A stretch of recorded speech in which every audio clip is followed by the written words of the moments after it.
Okay, तो start करते हैं मेरे बच्चों। सिंपल है चीजें बिल्कुल। तो पिछली क्लास में आवाज आ रही है बेटा? आवाज आ रही है मेरे बच्चों? Yes sir. Very good. तो पिछली क्लास में हम लोग डिस्कस कर रहे थे मोमेंट जनरेटिंग फंक्शन, जिसको हम एमएक्सटी कहते हैं।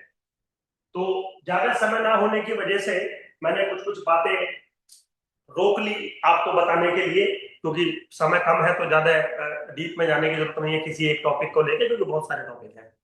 तो movement generating function basically movement को जनरेट करता है किसी भी रैंडम वेरिएबल के लिए, और मूवमेंट्स जो होते हैं वो कैरेक्टरिस्टिक होते हैं किसी भी डाटा के लिए।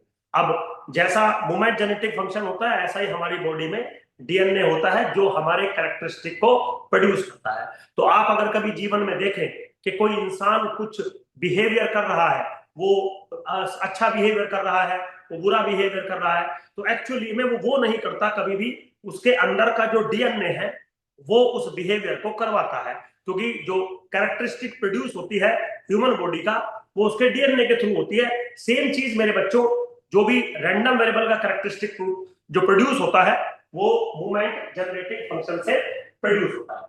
तो कई बार एक थ्योरेटिकल क्वेश्चन बन जाता है, जिसका जवाब मैंने कल भी डिस्कस किया था आपके साथ, जिसका नाम था limitations of movement generating function. तो पॉइंट ये था कि चलो भाई, आपने मूवमेंट जनरेटिंग फंक्शन डिफाइन कर दिया, लेकिन क्या उसकी कुछ लिमिटेशंस हैं? और यस, कल हमने डिस्कस करी थी, बस एक बार रिकॉल करा रहा हूं क्योंकि एग्जाम में क्वेश्चन आ सकता है।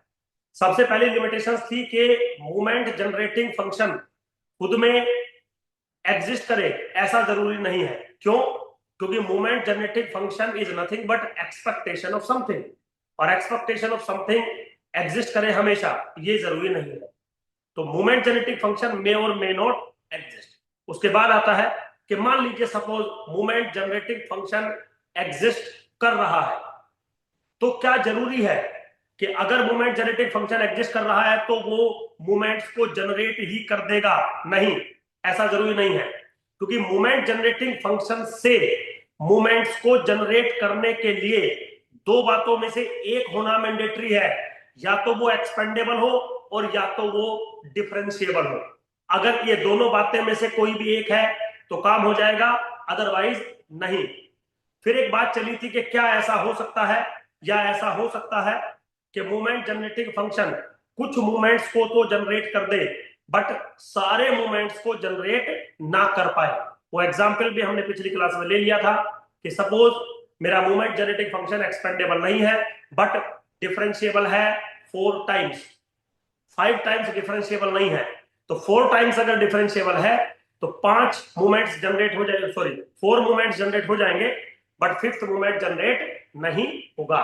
तो कुछ लिमिटेशंस भी थी मूवमेंट जनरेटिंग फंक्शन की, और अगर ये लिमिटेशंस हट जाए किसी रैंडम वेरिएबल के कोरस्पोंडिंग, तो वो movement generating function confirm movements को जनरेट करके देगा। ठीक है बेटा? यहां पर अब एक छोटा सा बात है which is property of movements generating function। यहां से भी एग्जाम में आपको क्वेश्चन मिलेगा, और क्वेश्चन के साथ साथ कई बहुत सारी चीजें हैं जो यहां से आपको सीखने को मिल सकती है। सबसे जो पहली प्रॉपर्टी है वो है change of origin and change of state. मतलब मान लीजिए x एक रैंडम वेरिएबल है जिसका मूवमेंट जनरेटिंग फंक्शन है mxt, ठीक है, और आपने इस वेरिएबल को change of origin change of scale कर दिया, मतलब एक नया रैंडम वेरिएबल बनाया y is equal to ax plus b। और आपसे अगर कोई पूछ ले एम वाई टी बताइए, समझ लो बेटा, तो एक सेकंड में शायद आप बताएंगे मुझे, Sudhir sir this is M of ax plus b t. Okay, now this is expectation of e to the power t ax plus b। बिल्कुल आप ऐसे लिख सकते हैं। now this is equal to expectation of e to the power atx plus bt। okay, now this is what e to the power bt मैंने common ले लिया। now this is mx at। तो पॉइंट टू बी नोटेड, क्या मुझे मिला? m of ax plus bt is equal to e to the power bt mx80, इसका मतलब moment generating function depends on change of origin and change of scale both. Moment generating function दोनों पे depend करता है, change of origin पे भी और change of scale पर भी। अब अगर वो डिपेंड करता है दोनों पर, तो कैसे डिपेंड करता है? ऐसे डिपेंड करता है। चेक करिए, कोई डाउट हो पूछिए। बेटा समझ में आया यहां तक? यहां तक समझ में आया आपको? बेटा क्लियर है ये बात? Very good. सिंपल बातें हैं ये, कोई इनमें टिपिकल टास्क नहीं है। बस अगर थोड़ा बहुत टिपिकल टास्क है तो वो इनके प्रैक्टिकल मीनिंग में टिपिकल टास्क है। चलिए आज मैं आपको एक छोटी सी बात बताता हूं। हो सकता है आप मेरी बात समझते हो, समझने की कोशिश करें। समय कम है बट फिर भी छोटी छोटी बातें हो जानी चाहिए। समय ज्यादा होता तो हम ज्यादा बातें कर लेते इन सब चीजों पे। आपने क्या कभी ऐसा महसूस किया अपने अंदर, क्योंकि रैंडम वेरिएबल आप ही होने चाहिए, क्या आपने कभी ऐसा महसूस किया अपने अंदर, अगर आप लोकल कपड़े पहन रहे हैं तो आपका कॉन्फिडेंस डाउन है, और अगर आप ब्रांडेड कपड़े पहन रहे हैं तो आपका कॉन्फिडेंस अप है? Can you feel this scenario? Yes और नो? कोई भी बच्चा जिसने कभी ऐसा महसूस किया हो कि सुधीर सर अगर मैं 100 रुपए की शर्ट पहन के चलता हूं तो अच्छा नहीं लगता मुझे खुद को, जबकि शर्ट की कीमत मुझे खुद को पता है, और अगर मैं 5,000 की शर्ट पहन के चलता हूं तो मुझे कॉन्फिडेंस आता है, जबकि शर्ट की कीमत आपको खुद को पता है, किसी और को नहीं बतानी है। कैन यू फील इट और नॉट? फटाफट भाई, Yes, sir. समय नहीं है। हाँ जी बेटा, Yes, sir. यस ना? जबकि Yes. आप, अब पॉइंट समझिए, ये एग्जांपल मैंने यहां क्यों लिया, जबकि आप ही हो, एक्स ही हो आप, लेकिन एक जगह मैं एक्स को एक्स रख रहा हूं और एक जगह मैं एक्स को ट्रांसफॉर्म्ड कर रहा हूं। समझिए, एक जगह मैं एक्स को ट्रांसफॉर्म्ड कर रहा हूं। ट्रांसफॉर्मेशन का मतलब है मैंने उसको अच्छे से सैलून में ले जाके सुंदर सा बना दिया, अच्छे कपड़े पहना दिए, अच्छे जूते पहना दिए, तो उसकी पर्सनालिटी में 4 चांद लग जाएंगे। आप समझिए, उसकी जो कैरेक्टरिस्टिक है वो चेंज हो जाएगी। You feel it? Yes. Statistics ये कह रही है मुझे। एक बार बताइए, अनिल कपूर की और मेरे फादर की उम्र बराबर है बिल्कुल, और मेरे फादर को देखिए और अनिल कपूर को देखिए, कॉन्फिडेंस में जमीन और आसमान का डिफरेंस दिखाई देगा। जबकि मेरे फादर अनिल कपूर जी से ज्यादा कॉन्फिडेंट इंसान है, बस फर्क ये है कि वो गरीब है और अनिल कपूर अमीर है। दैट्स इट, और कोई डिफरेंस नहीं है। समझिए, इसका मतलब जब हम किसी रैंडम वेरिएबल को स्केल्ड करते हैं, समझ गए, तो उसका जो कैरेक्टरिस्टिक है वो ऑटोमेटिकली चेंज हो जाता है। कैसे चेंज हो जाता है? ऐसे। प्रैक्टिकल एग्जांपल दे दिया आपको, और ये बिल्कुल डैम श्योर है, मजाक नहीं करता हूं मैं कभी भी। नहीं तो आप करके देख लीजिएगा प्रैक्टिकली इनका क्या सिनेरियो रहता है। चेक करो, कोई डाउट हो पूछो। बेटा क्लियर है यहां तक? हाँ जी बच्चों, क्लियर है यहां तक? Yes, sir. Very good, simple, बिल्कुल। आगे चलते हैं।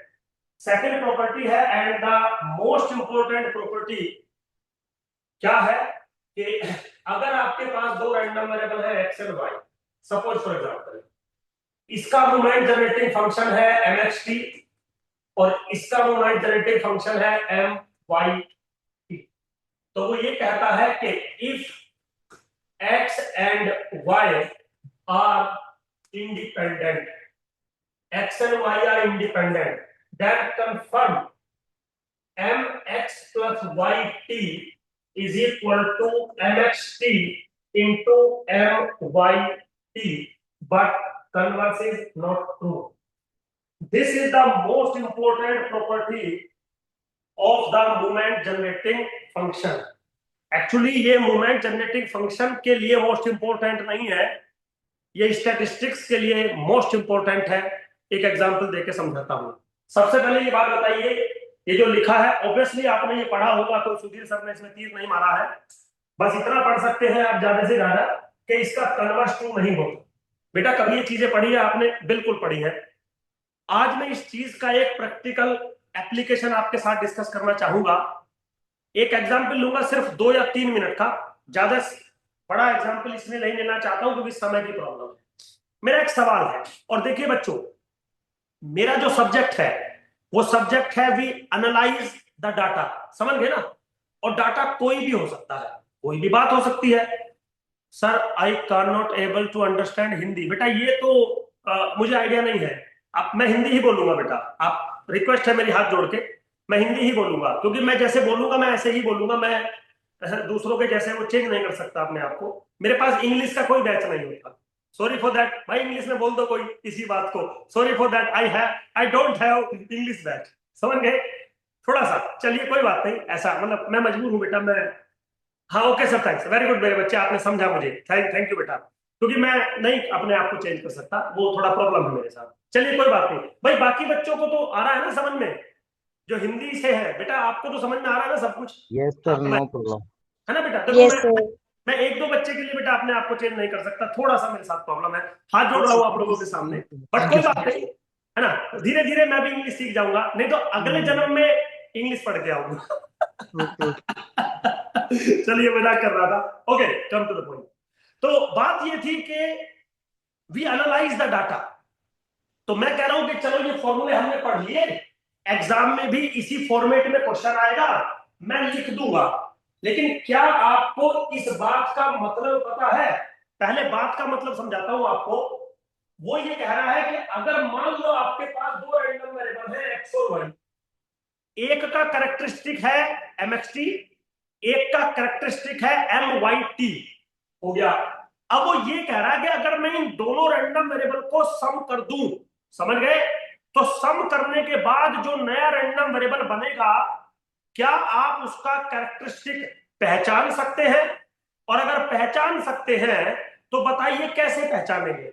हमने स्टैटिस्टिकली ये रूल बना दिया कि उन दोनों रैंडम वेरिएबल का सम, अगर आपको कैरेक्टरिस्टिक पहचानना है, this is equal to this into this, but वो दोनों आपस में इंडिपेंडेंट होने चाहिए। मैंने बोला बिल्कुल ठीक है। अब आपने एक चीज नोटिस करी होगी कभी पहले, कि आप बहुत बार बर्नौली रैंडम वेरिएबल का सम बर्नौली के साथ करते हैं, बाइनोमियल का बाइनोमियल के साथ करते हैं, पॉइजन का पॉइजन के साथ करते हैं, एक्सपोनेंशियल का एक्सपोनेंशियल के साथ करते हैं। कभी आपने जीवन में आज तक नेगेटिव बाइनोमियल का ज्योमेट्रिक के साथ सम किया है क्या? या पॉइजन का बर्नौली के साथ सम किया है क्या? क्या नेगेटिव बाइनोमियल का बाइनोमियल के साथ सम किया है क्या? कभी किया है आज तक आपने स्टैटिस्टिक्स में, हाँ या ना? हाँ या ना? नो बेटा नहीं ना बेटा, नहीं ना बेटा, ठीक है। ये जो मैंने आपको नाम गिनवाए, Bernoulli, binomial, Poisson, negative binomial, ये सब आपने बेसिक लेवल पे पढ़ रखे होंगे, कोई नया काम नहीं है। इसका मतलब है ये जितने भी रैंडम वेरिएबल होते हैं, शायद आज हम इनको पढ़ना स्टार्ट करेंगे, ये फैमिलीज होती हैं, Bernoulli family, binomial family, Poisson family, exponential family, gamma family. तो हम जनरली स्टैटिस्टिक्स में ये देखते हैं कि जब हम दो रैंडम वेरिएबल का सम करते हैं तो दोनों फैमिली सेम होनी चाहिए, और सेम फैमिली के दो रैंडम वेरिएबल लेके लाइक दिस, और वो अगर वो इंडिपेंडेंट है तो उनका सम करके हम ये बताते हैं कि सम करने के बाद क्या फैमिली बनेगी। कभी कभी वही फैमिली बन जाती है, कभी कभी कोई दूसरी फैमिली बन जाती है। जैसे पॉइजन का सम पॉइजन पॉइजन बनेगा, एक्सपोनेंशियल का सम एक्सपोनेंशियल गामा बनेगा। लेकिन जब भी आप सम करोगे, दोनों का फैमिली सेम होना चाहिए, ये मैंडेटरी है। ये बात समझ में आती है आपको? समझ में आती है आपको? जी बेटा। जी सर। चलिए आज इसका एक बेहतरीन एग्जांपल देता हूं, 5 मिनट लगेंगे आपको, लेकिन जीवन में आप ये सोचोगे कि सुधीर सर क्या बता के गए हो यार आप। देखिए, कभी हमारे पेरेंट्स ने या आपके पेरेंट्स ने, चलो हमारे पेरेंट्स तो छोड़ दीजिए, कभी आपके पेरेंट्स ने एक बात बोली है कि बेटा हम शादी अपनी ही जाति में करेंगे, मतलब intercaste marriage is not allowed? कभी ऐसा सुनने को मिला है आपको? या नहीं नहीं कहीं भी कर सकते हो, ऐसा बोला आपके पेरेंट्स ने? क्या क्या लगता है आपको अपने फैमिली को देख के? कैसा लगता है आपको, मतलब ऐसा बोला है सेम कास्ट में शादी होनी चाहिए या कहीं भी कर सकते हो? कैसा बोलते हैं फैमिली? जी बेटा, कोई भी बच्चा। Same caste. हाँ जी बेटा, सेम सेम। Same caste. अच्छा, ये जो चीज है सेम कास्ट वाली, अब तो खैर थोड़ी कम हो गई, लेकिन पहले ये बहुत ज्यादा थी। तो जो बच्चा बोल रहा था, सोनी लास्ट में सरनेम है, बेटा ये इज इट गुड थिंग और बैड थिंग? कि सेम कास्ट में ही होनी चाहिए, या ये गलत बात है सर, कहीं भी हो जाए बस दिल मिलना चाहिए? क्या कहोगे आप, आपका ओपिनियन क्या है इस बात को लेके? जी बेटा, जल्दी बाबू, इतना समय नहीं है। सर मतलब फैमिली के अकॉर्डिंग तो यही सुना है कि सही है। है ना? नहीं, आपके अकॉर्डिंग पूछ रहा हूँ, फैमिली के अकॉर्डिंग नहीं। तुझे क्या लगता है? कहीं प्रांजल भी हो सोनी जाए, को क्या लगता है? हाँ जी। कहीं भी सर। कहीं भी हो सकती है सर, सेम कास्ट की जरूरत नहीं है, क्योंकि हो सकता है तेरे वाली सेम कास्ट की ना हो, तो तेरे को तो भाई कहना ही पड़ेगा, मजबूरी है तेरी।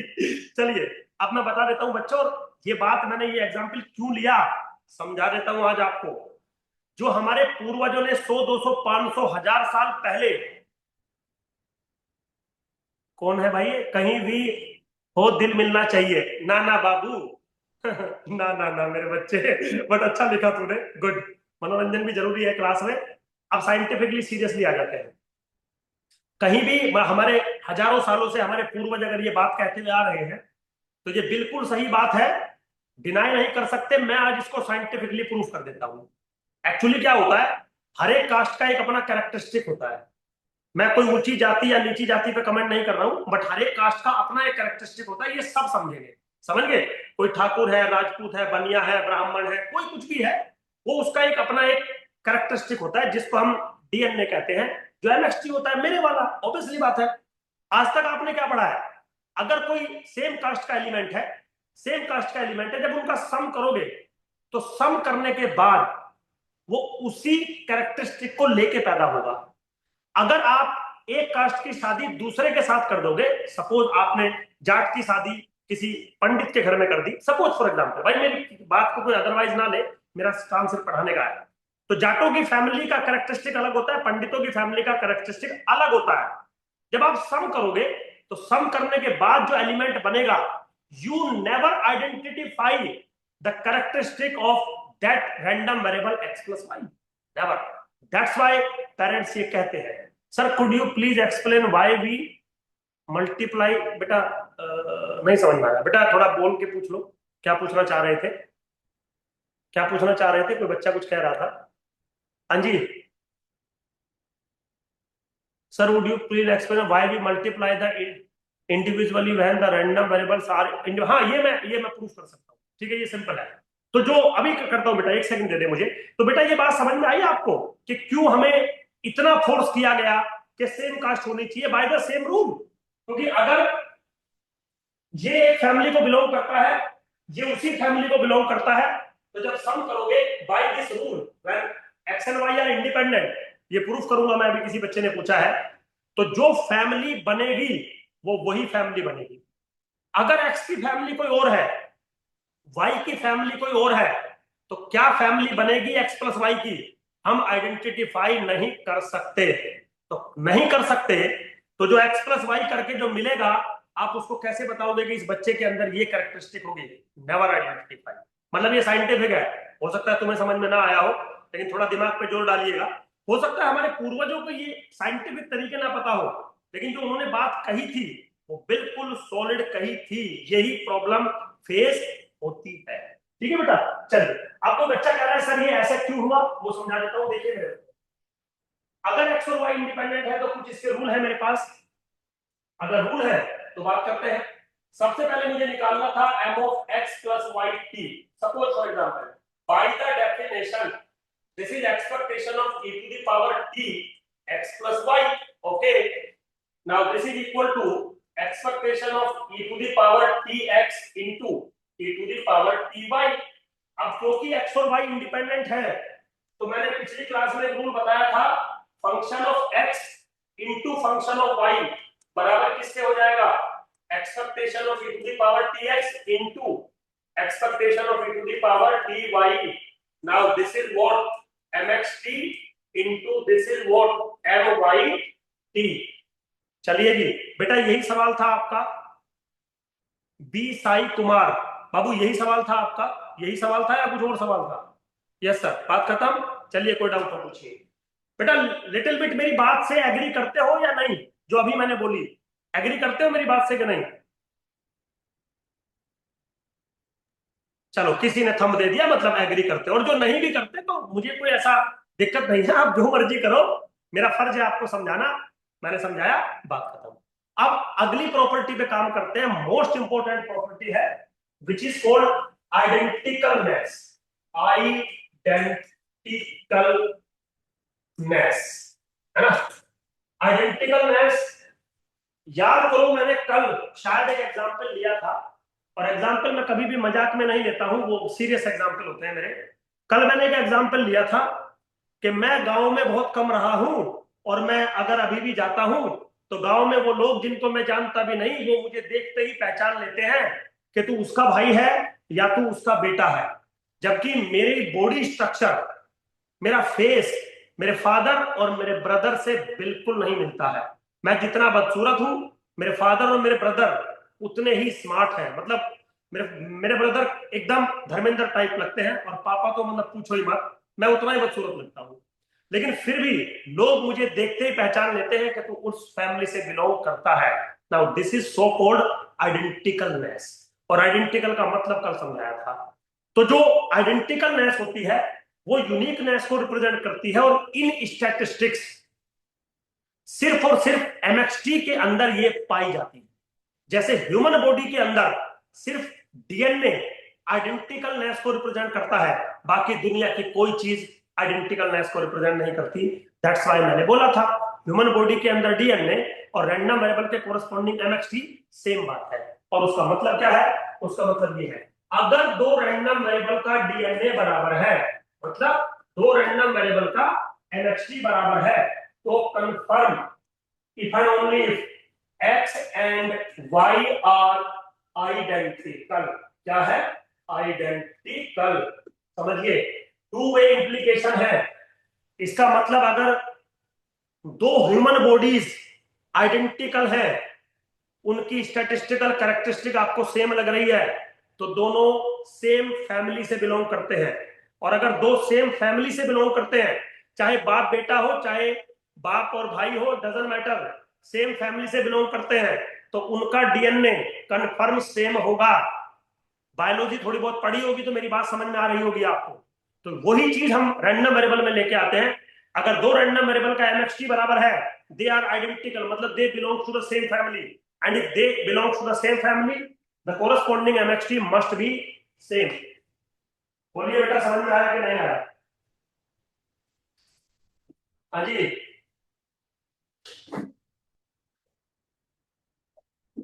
गुड।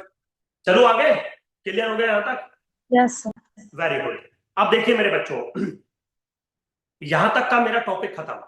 यहां तक मतलब प्रोबेबिलिस्टिक डाटा मैंने बना दिया, उसको एनालाइज भी कर दिया, सेंट्रल वैल्यू बता दी, डिस्पर्जन बता दिया, स्क्यूनेस, कुर्टोसिस सब बता दिए, आर्क मूवमेंट बता दी जिससे आप फर्दर भी एनालाइज कर सकते हो, उनको जनरेट करने वाला सिस्टम भी बता दिया जिसको हम मूवमेंट जेनेटिक फंक्शन कहते हैं। यहां तक कोई डाउट हो तो पूछो। क्लियर हो गया यहां तक?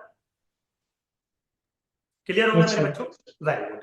अब अगला टॉपिक लेके चलता हूं अपना इसी में। अब एक टॉपिक पहले आप लिखिए और फिर समझाता हूं ये टॉपिक क्यों है।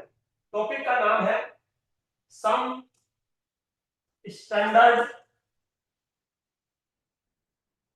डिस्ट्रीब्यूशन। ठीक है जी, सम स्टैंडर्ड डिस्ट्रीब्यूशन।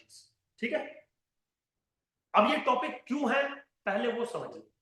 और मैं कई बार अपनी क्लासों में कहता हूं, आपकी में भी कहूंगा मैं, कि बेटा मैं जब भी कोई बात कहता हूं तो आई एम ए टीचर। मेरा किसी जाति धर्म संप्रदाय से कोई मतलब नहीं होता, मैं कोई भी बात कह सकता हूं। तो अगर आपको लगे कि सुनील सर आपने ये बात गलत सी कही, हमें बुरा लगा, तो बुरा मानने की जरूरत नहीं है, मुझे माफ कर सकते हो आप, क्योंकि मैं एक टीचर हूं। मेरा काम आपको सिर्फ समझाने का है, और मेरा कोई काम नहीं है कि आप बुरा मानेंगे अच्छा मानेंगे, वो होना भी नहीं चाहिए, क्योंकि वो कम्युनिकेशन बढ़ता चला जाएगा अगर आप मेरी बातों को बुरा मानते चले जाएंगे। क्यों ही मानना, सर का फर्ज था, उन्होंने समझाई अपनी बात को। हाँ, समझ में आपकी कोई बात नहीं आती है तो गलती फिर मेरी ही मानी जाएगी, वो नहीं होगा। समझ गए? चलिए, तो मेरा एक सवाल है आपसे।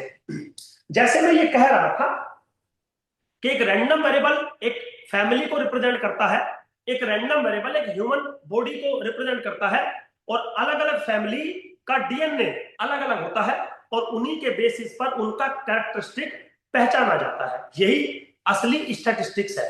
मीन मीडियन मोड स्टैटिस्टिक्स थोड़ी होता है, ये होता है जो चल रहा है अभी। तो चलिए मैंने आपसे एक बात आपके सामने रखी है ना, अगर मैं आपसे एक छोटा सा सवाल पूछूं कि भाई एक है इंडियन बॉयज और एक है जापानीज बॉयज, दोनों बॉयज हैं इंडियन और Japanese boys, can you define the difference between these two? क्या आप पहचान सकते हैं, क्या आप डिफरेंस डिफाइन कर सकते हैं एक इंडियन बॉयज में और एक जापानीज बॉयज में? Is it possible? और अगर पॉसिबल है तो क्या डिफरेंस लगता है आपको, बोलिए जी बेटा। सवाल नहीं समझ में आया? Look wise. Look wise, okay, look wise शायद गलत है, रीजन है उसका। चलो मैं एक काम करता हूँ, ये एग्जाम्पल छोड़ता हूँ क्योंकि इसमें मजा नहीं आ रहा। मैं वही एग्जाम्पल ले लेता हूँ जो मैं लेता हूँ हमेशा, बस तुम्हारी क्लास में इसलिए नहीं ले रहा मगर कभी बच्चों को बुरा ना लग जाए। चलिए एक दूसरा एग्जाम्पल लेते हैं। हिंदुस्तान में दो जातियां हैं, एक जाट है और एक बनिया है, दो जातियां हैं हिंदुस्तान में, दोनों से आप वाकिफ होंगे। तो मैं एक कह रहा हूं कि एक जाट बॉयज है और एक बनिया बॉयज है, दोनों के बीच में डिफरेंस बताइए। चलिए जापानीज और इंडियन को छोड़िए, नहीं तो आप लुक वाइज आ जाओगे, तो लुक वाइज मुझे नहीं चाहिए था तो मैंने ये ले लिया। दोनों के बीच में डिफरेंस बताइए, क्या लगता है आपको? कोई बच्चा है जो दोनों कम्युनिटीज से वाकिफ हो? कोई बच्चा है ऐसा?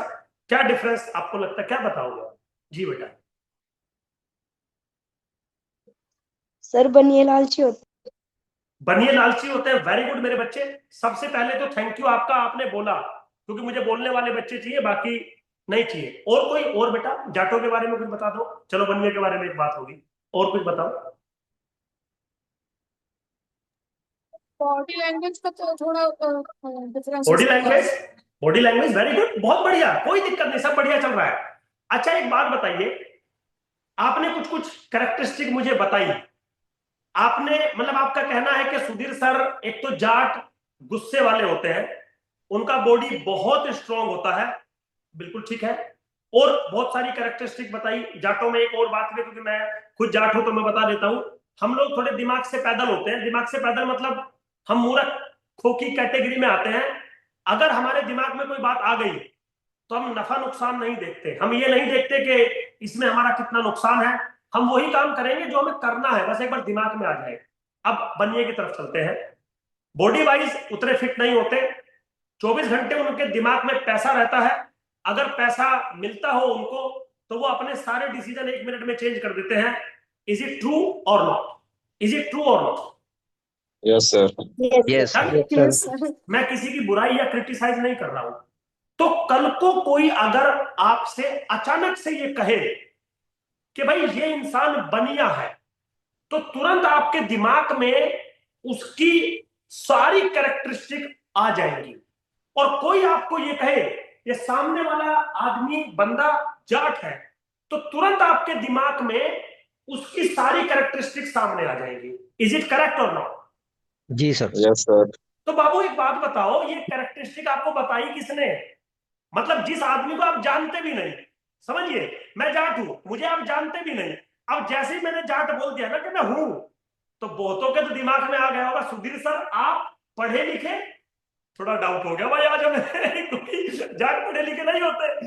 ये आदमी कहां से आ गया भाई, इतना पढ़ा लगा, 4 4 बार एमएससी कर रखी है, 4 सब्जेक्ट में जेआरएफ लेके बैठा है, कुछ तो सर डाउट है मम्मी पापा पे आपके, जाट नहीं हो आप? बाबू हूं मैं जाट, लेकिन जब कोई बात ऐसी बन के आएगी ना, तो वो जाटों वाली हर एक कैरेक्टरिस्टिक मैं लेके बैठा हूं अपने अंदर। समझिए, समझिए इसका मतलब, जो मैं जो रैंडम वेरिएबल हूं, मैं जिस फैमिली से बिलोंग करता हूं, मेरी कैरेक्टरिस्टिक बिल्कुल स्पेसिफिक है, दूसरा इंसान उसकी कैरेक्टरिस्टिक बिल्कुल स्पेसिफिक है, और हमें किसी ने बता दी ये कैरेक्टरिस्टिक कि ये ऐसे होता है और ये ऐसे होता है। तो आज के बाद जीवन में कभी भी मेरे सामने कोई आएगा ये बनिया है, तो मैं उससे कुछ नहीं पूछूंगा, उसको अपने आप ही डिफाइन कर दूंगा।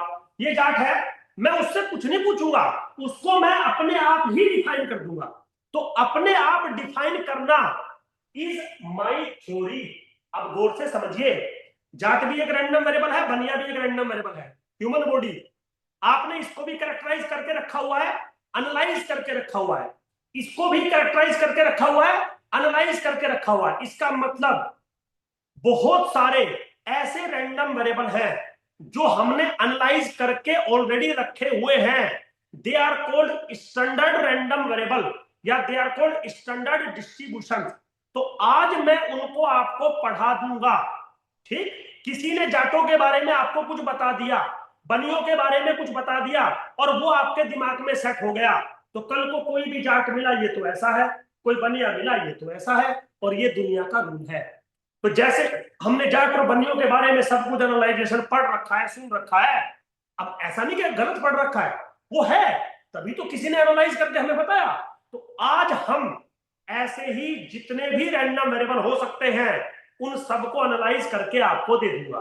दे दिया। आज के बाद कोई भी उस रैंडम वेरिएबल का नाम लेगा, आप तुरंत बोलेंगे सुधीर सर इसकी तो ये कैरेक्टरिस्टिक है।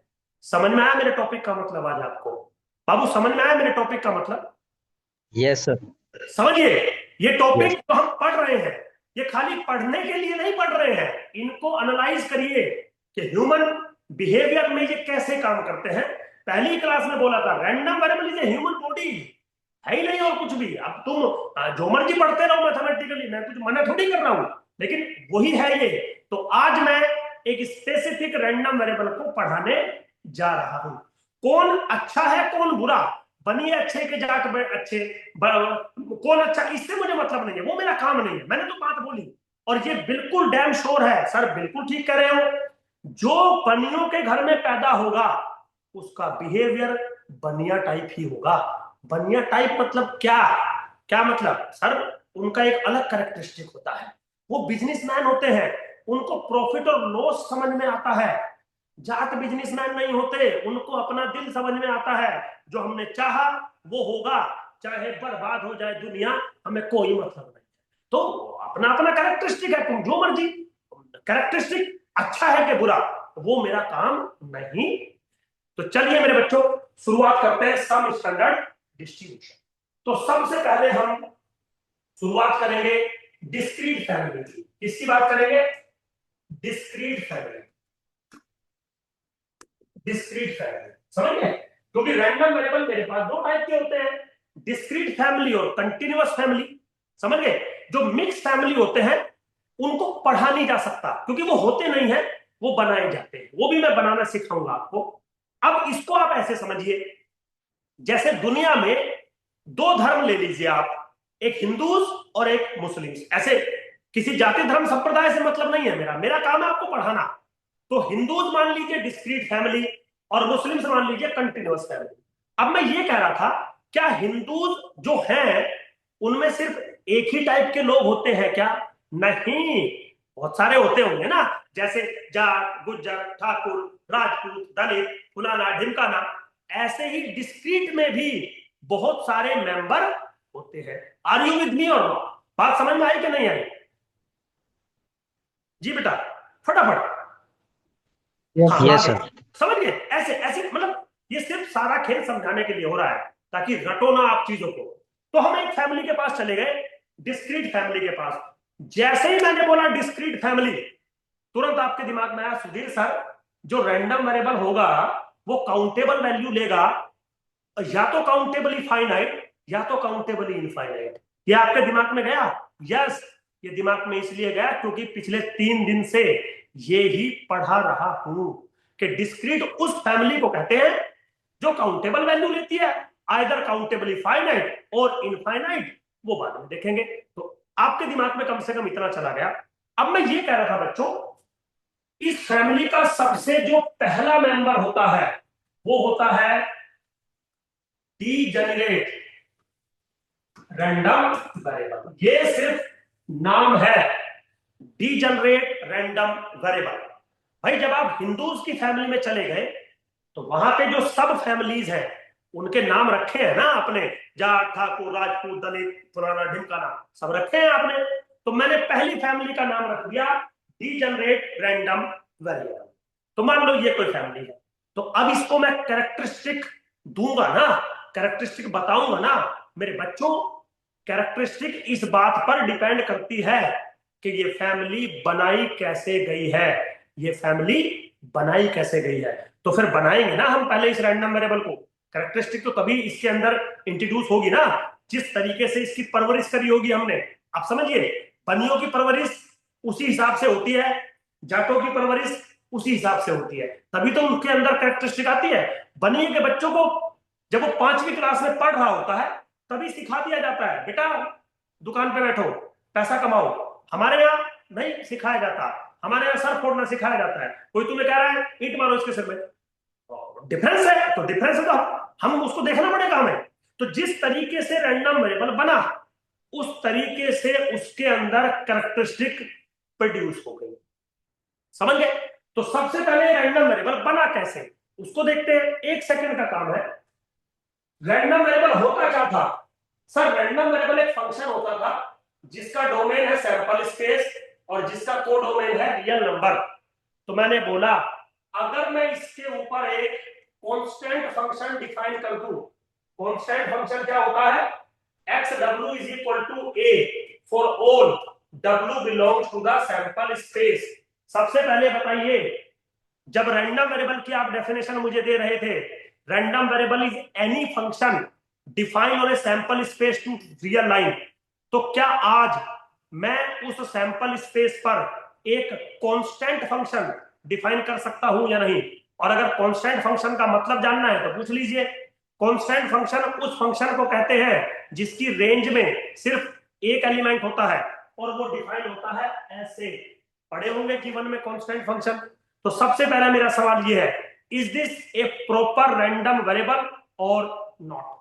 हो सकता है आप ये कह दो सुधीर सर ये तो रैंडम वेरिएबल ही नहीं बन रहा, तो आप इसको डीजेनरेट कैसे नाम दे सकते हो?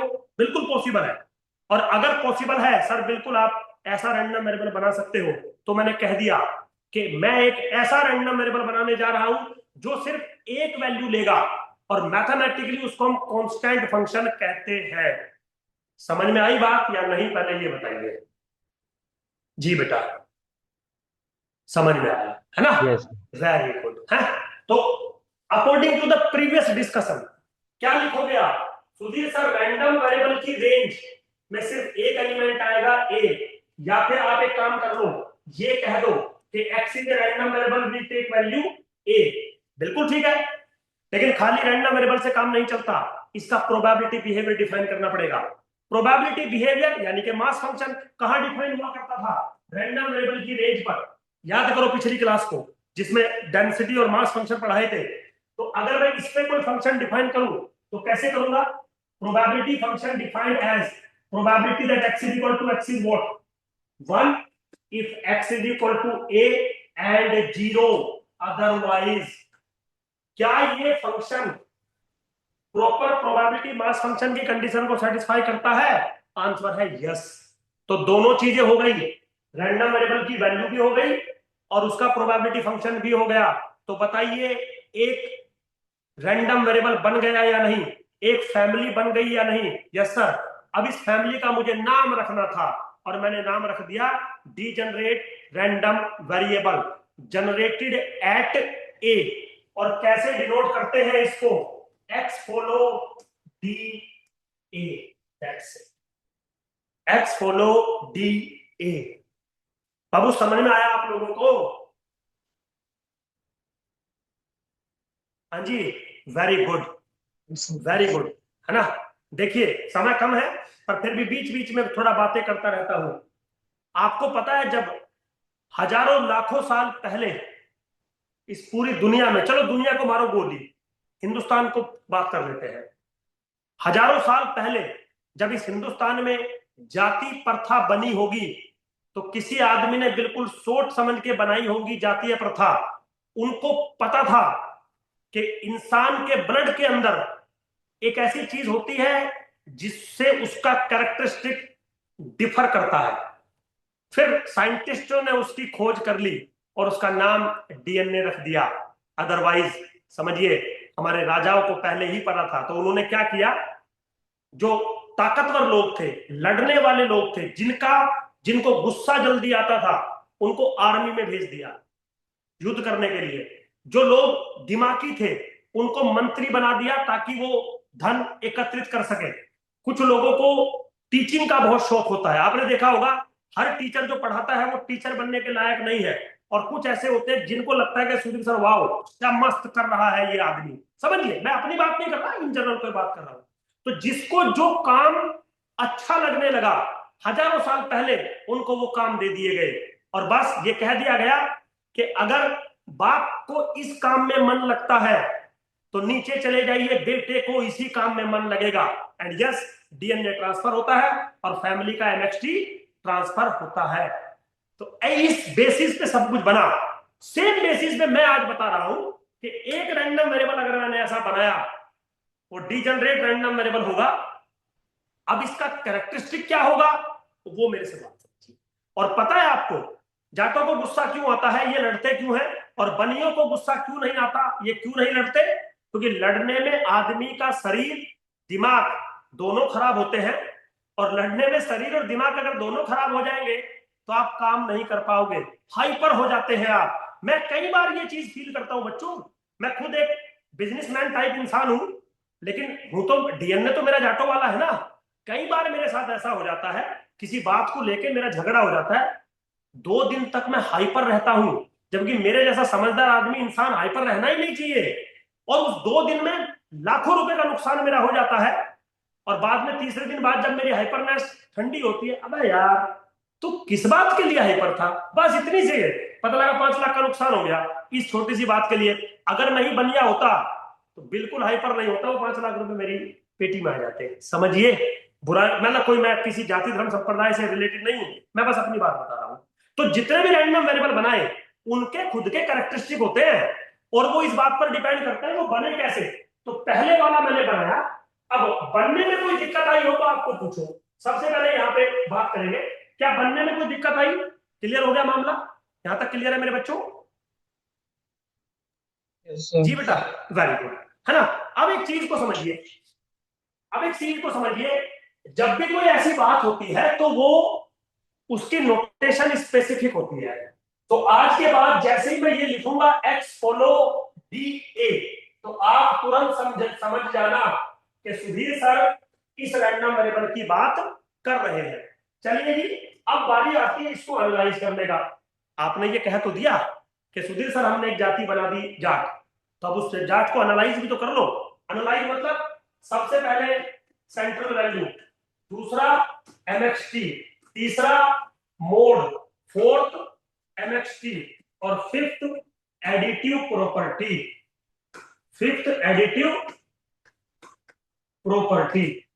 ठीक है, ये 5 बातें लगभग हम हर एक डिस्ट्रीब्यूशन में डिस्कस करेंगे, और आपको याद होनी, पता होनी चाहिए। तो कौन बच्चा बताएगा इसका एक्सपेक्टेशन ऑफ एक्स किसके बराबर? फटाफट बोलो जी बेटा। हाँ जी, ए होगा। ए, वेरी गुड। वेरिएंस बोलो। 0।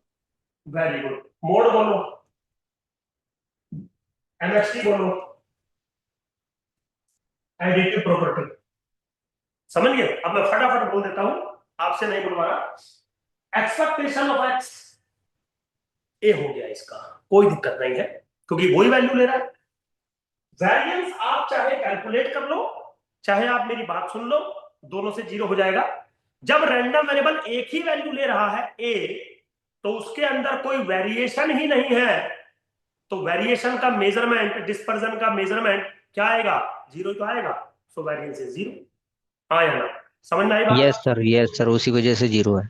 हाँ, उसी वजह से 0 है, नहीं तो आप प्रॉपर कैलकुलेट करके देख लो। ये लो कैलकुलेट करो, एक्सपेक्टेशन ऑफ एक्स ए बनेगा, एक्सपेक्टेशन ऑफ एक्स स्क्वायर बनेगा A square, variance of X का फॉर्मूला निकालो, A square minus A square is equal to 0। अब जैसे मर्जी समझो, मुझे कोई मतलब नहीं, बस आप समझ लो। ठीक है बेटा, एक सेकंड, इनकी बात बाबू क्लियर हो गया यहाँ पर? क्लियर हो गया यहाँ पर? जी सर। Very good. अब मेरा एक सवाल है, और ये जो मेरा सवाल है जो अभी मैं पूछने जा रहा हूं आपसे, ये बहुत अच्छा सवाल है। आईएसएस में आ चुका है, आईआईटी में आ चुका है, आईएसआई में आ चुका है, मतलब जितने अच्छे एग्जाम होते हैं स्टैट से रिलेटेड उनमें आ चुका है। तो सवाल लेता हूं मैं आपसे, उससे पहले मैं एक क्वेश्चन पूछता हूं आपसे। क्या कभी आपने ऐसा पढ़ा, if X follow normal mu comma sigma square then mu lies between minus infinity to infinity and sigma square is greater than equal to 0? क्या कभी आपने ऐसा पढ़ा है जीवन में? हाँ या ना? फटाफट बोलो भाई, पढ़ा है ऐसा? Yes sir. Right. Normal sir, distribution. हाँ, नॉर्मल डिस्ट्रीब्यूशन में ऐसा होता है, आपने ऐसा पढ़ा होगा। मेरा एक सवाल है आपसे, अगर आप बहुत अच्छा दिमाग रखते हैं स्टैटिस्टिक्स में, तो मेरा एक सवाल है, ऐसा होना चाहिए जो आपने पढ़ा है, जो किताबों में लिखा है, या ऐसा होना चाहिए? या सुधीर सर कोई फर्क नहीं पड़ता, ग्रेटर देन इक्वल टू 0 लिखो या स्ट्रिक्टली ग्रेटर देन 0 लिखो, कोनो फर्क नहीं पड़ता, दोनों का सेम ही मतलब है? देखो बेटा, सेम मतलब तो है नहीं, मतलब तो है अलग अलग। हाँ, फर्क पड़ता है या नहीं? Greater than 0। मतलब ये वाला होना चाहिए हाँ जी सर। है बाबू, और यस सर, यस सर, वही है ना, लेकिन यस सर किताबों में ऊपर वाला लिखा होता है, ये जी नोटिस सर, वही हाँ, 0,1। समझ जबकि गए ना? वेरिएंस 1 1 रखते हैं वहां पर, अगर हम 0,1 लेते हैं तो मीन 0, वेरिएंस 1। नहीं नहीं, 0,1 तो चलो स्टैंडर्ड में हो गया, लेकिन जब वो डिफाइन करता है इन जनरल, तब तो वो ऐसे लिखता है ना।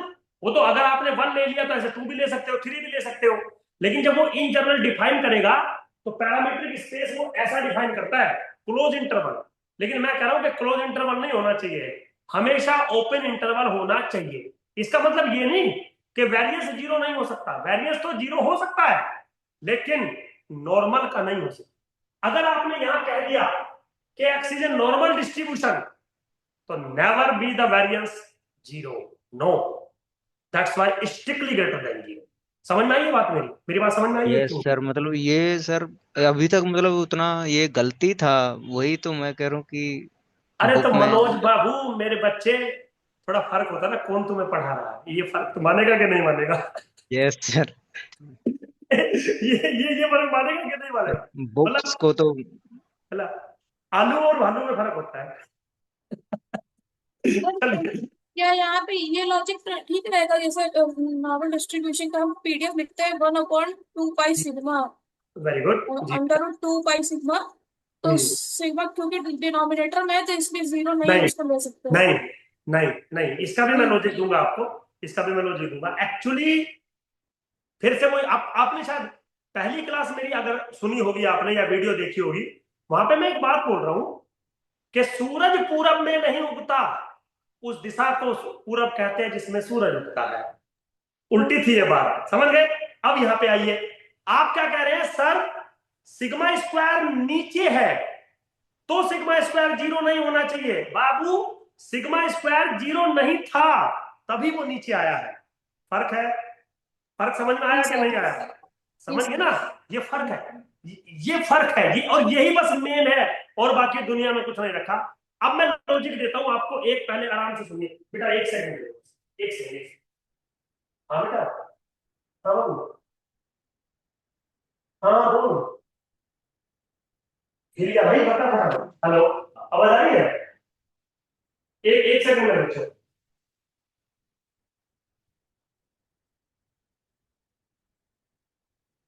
हाँ बेटा, हाँ हाँ, बाबू अभी मेरी क्लास चल रही है। हाँ, क्लास तो लेट तक है, और उसके बाद पंकज जी आएंगे, 6 बजे मेरी मीटिंग है, मैं वहीं आ रहा हूँ ना, तो घर पे ही।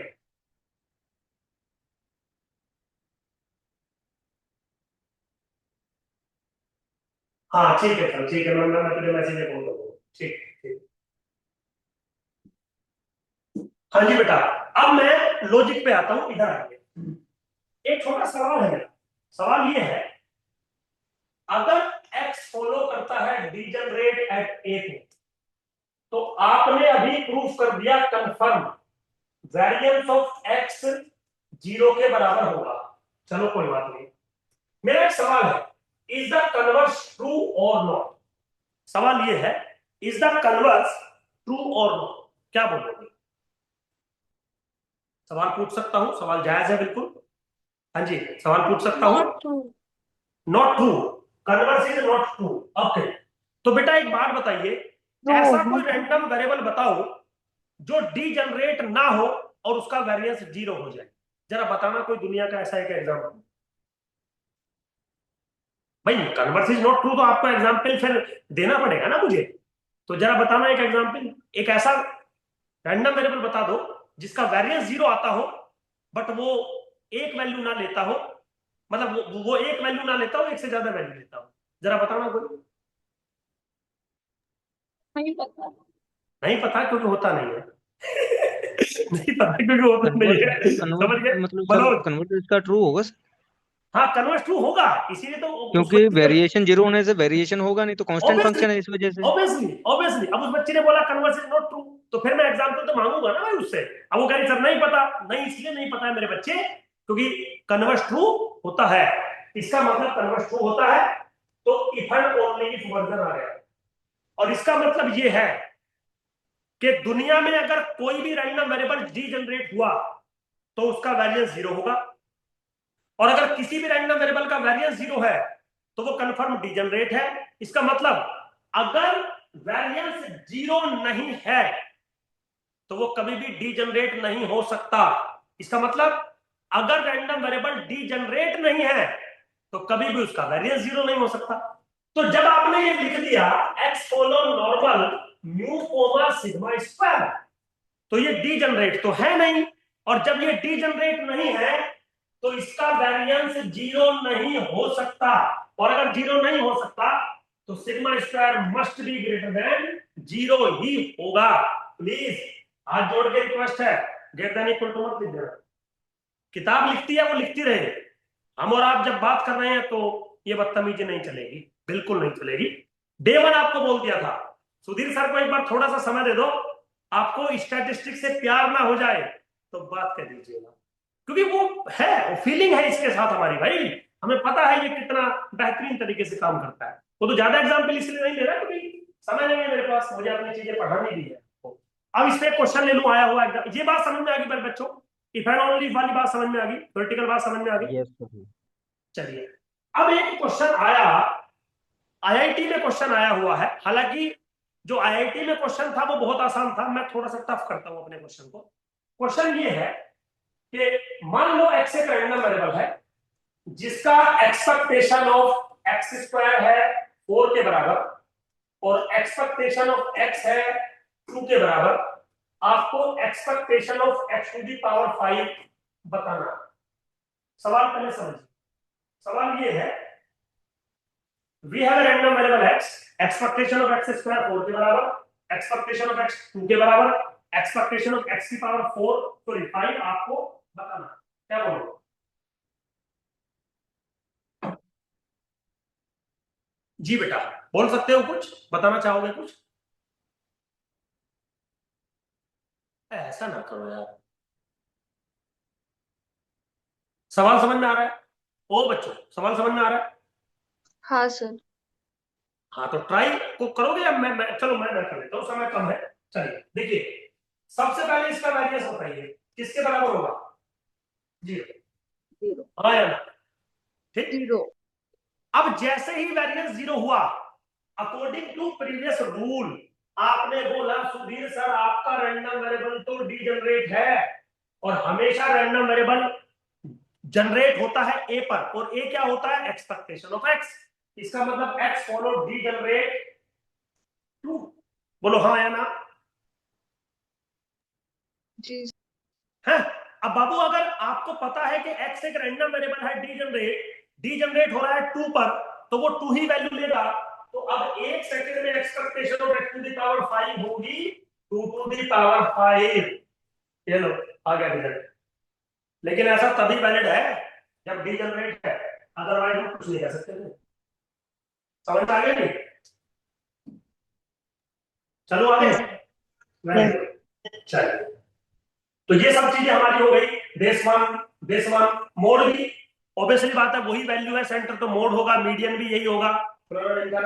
एमएक्सटी भी आप कैलकुलेट कर सकते हो e to the power 80। Yes, क्यों? क्योंकि x अगर एक ही वैल्यू ले रहा है a और प्रोबेबिलिटी इसी के कोरस्पॉन्डिंग 1 है, तो expectation of e to the power tx कैसे बनेगा? x की वैल्यू a है 1, तो 1 into a to the power t into a यानी e to the power That's it. और क्योंकि MXT यूनिकनेस प्रॉपर्टी को सेटिस्फाई करता है, तो दुनिया के किसी भी रैंडम वेरिएबल का MXT इस फॉर्मेट में हुआ, जैसे e⁻2t, e⁻3t, e⁻7t, तो समझ लेना वो रैंडम वेरिएबल डी जनरेट होगा, ये 2 पे डी जनरेट होगा, ये 3 पर और ये 7 पर। कंफर्म? क्लियर? यस। बेटा क्लियर है? आगे चलिए। Now the most important thing in statistics, additive property. और एडिटिव प्रॉपर्टी मेरे बच्चों कोई हल्की प्रॉपर्टी नहीं होती, गजब का प्रॉपर्टी होता है ये, इसको समझने की जरूरत है आपको। एक बात बताइए, मजाक कर रहा हूं और किसी जाति धर्म संप्रदाय से मेरा कोई मतलब नहीं है, कभी दारू में पानी मिला के पी है? हाँ या ना? चलो मत बोलो, मैं बोल देता हूं अपनी तरफ से, हाँ। तो दारू में जब आप पानी मिलाते हैं, मतलब दारू का एक नेचर होता है, पानी का एक नेचर होता है, दोनों एडेबल होते हैं। ऐड कर दिया, दारू बनती होगी, थोड़ा कम इंटेंसिटी की, पी ली, कोई दिक्कत नहीं। कभी दारू के अंदर दही मिलाई है? दही समझते हो जो खाते हैं सुबह नाश्ते में, दारू के अंदर दही मिलाई है कभी? मिला भी मत नहीं लेना, सर। नहीं मिला भी मत लेना बाबू, हाथ जोड़ रहा हूं, जहर बन जाता है। मतलब दारू और दही आर नॉट एडेबल। तो हमेशा कोई चीज एडेबल हो ऐसा जरूरी नहीं है, वो डिपेंड करता है उनकी कैरेक्टरिस्टिक क्या है। तो सम कैरेक्टरिस्टिक्स आर एडेबल और सम कैरेक्टरिस्टिक आर नॉट एडेबल। तो हमें आज ये देखना है कि ये जो फैमिली आप पढ़ा रहे हो, इज दिस एडेबल और नॉट, और अगर एडेबल है तो ऐड करके क्या बनेगा वो बता दीजिए, समझ गए? और अगर एडेबल नहीं है तो फिर तो बात ही खत्म हो जाती है। ये डन हो गया मामला? क्लियर हुई बात यहां पर? फटाफट, क्विकली, वेरी गुड, है ना? बस एक थंब दे दिया करो, उसमें हो जाता है मेरा काम। Yes, 2-3 sir, बच्चे clear, दे देते हैं तो अच्छा लगता है, और भी अच्छा लगता है। दूसरा, अच्छा एक सवाल है, आपने एक चीज को नोटिस किया होगा, दुनिया में, मतलब दुनिया मतलब स्टैटिस्टिक्स में, कभी भी आपने अगर 2 रैंडम वेरिएबल का सम किया होगा तो they random variable must be independent. हमारे पास दुनिया का कोई ऐसा थ्योरी डेवलप है ही नहीं जिसमें 2 डिपेंडेंट रैंडम वेरिएबल का सम बताया जा सके। If you are required to find the summation of the nature, मतलब सम की बात अगर आप करोगे तो कंफर्म वो रैंडम वेरिएबल एडेबल होने चाहिए, मतलब वो रैंडम वेरिएबल इंडिपेंडेंट होने चाहिए। आपने कभी ये नोटिस किया है, हाँ या नहीं? यस सर, इंडिपेंडेंट का अभी तक, मतलब अभी तक जो पढ़ा इंडिपेंडेंट पे ही किया है। किया है, क्योंकि डिपेंडेंसी का मेरे पास कोई रूल ही नहीं है, मेरे पास पूरी स्टैटिस्टिक्स में कोई रूल नहीं है। आज एक बात पूछूं आपसे, अगर दिल से जवाब दो तो, एक बात पूछूं आपसे, दिल से जवाब दो तो, है ना? चलिए पूछ लेता हूं। तुम में से जितने बच्चे गांव देहात से बिलोंग करते होंगे वो शायद मेरी बात को ज्यादा डीपली समझेंगे कि सुधीर सर, यस, मजा आ गया, सही कह रहे हैं आप। मतलब मुझे बाकियों का नहीं पता है, मुझे किसी का नहीं पता, मुझे अपना पता है। जहां हम पैदा हुए, जो गांव है हमारा, वहां पे एक बात थी, मतलब हमारे पूर्वजों ने हमें वो बात बताई थी कि जहां हम पैदा हुए हैं उसके 50 किलोमीटर के रेडियस में जितने भी गांव पड़ते हैं, शहर पड़ते हैं, उसके 50 किलोमीटर के रेडियस में जितनी भी लड़कियां पैदा हुई होंगी वो सब की सब हमारी बहनें हैं। वहां पर हमारी शादी नहीं हो सकती किसी भी कीमत पर। कभी ऐसा सुनने को मिला है आपको? कभी ऐसा महसूस हुआ है कि गांव में आप शादी नहीं हो सकती, गांव के आसपास में शादी नहीं हो सकती? कभी ऐसा सुनने को मिला है आपको, हाँ या ना? Yes sir. मिला है? समझिए, वो साइंटिफिक था भाई। पहला प्यार तो पड़ोसन ही होती है, पहला प्यार तो वो स्कूल वाली लड़की होती है जो हमारे गांव के स्कूल में ही पढ़ती है। लेकिन हमारी किस्मत इतनी खराब थी, वो प्यार होने से पहले ही घर वालों ने बोल दिया भाई यहां कुछ नहीं हो सकता। अब यार 50 किलोमीटर के रेडियस से बाहर तो हम तब जाएंगे जब हम जवान हो जाएंगे, और फिर हम प्यार का करेंगे क्या? ये तो जो प्यार का जो चाम था वो तो तुमने खत्म ही कर लिया हमारा। लेकिन अब जाके पता लग रहा है कि वो कितनी बेहतरीन बात थी। मेरे बच्चों, जो गांव के आसपास के जो लोग रहते हैं उनका डीएनए और मेरे डीएनए से मैच करने के चांसेस थोड़े ज्यादा है, समझिए। मतलब उनका डीएनए और मेरा डीएनए डिपेंडेंट हो सकता है 5000 साल पहले हमारी फैमिली एक ही हो, क्योंकि हम एक गांव के आसपास रहते हैं। जबकि एडिटिव प्रॉपर्टी होने के लिए MXT random variables maximum independent होने चाहिए। तो अगर आप इंडिपेंडेंट MXTs का सम कराते हैं तो मैं कैरेक्टरिस्टिक वेल डिफाइन कर सकता हूं। अगर आप डिपेंडेंट रैंडम वेरिएबल्स का सम कराते हैं तो सम तो हो जाएगा, बट मैं उसका कैरेक्टरिस्टिक नहीं बता पाऊंगा, सम का कैरेक्टरिस्टिक क्या बन के आएगा। दैट्स व्हाई हमें हमारे पूर्वजों ने ऐसा कहा। लॉजिकल लग रही है बात या बस मजाक लग रही है? मजाक ना बोलना, बिल्कुल भी लॉजिकल है कि नहीं है?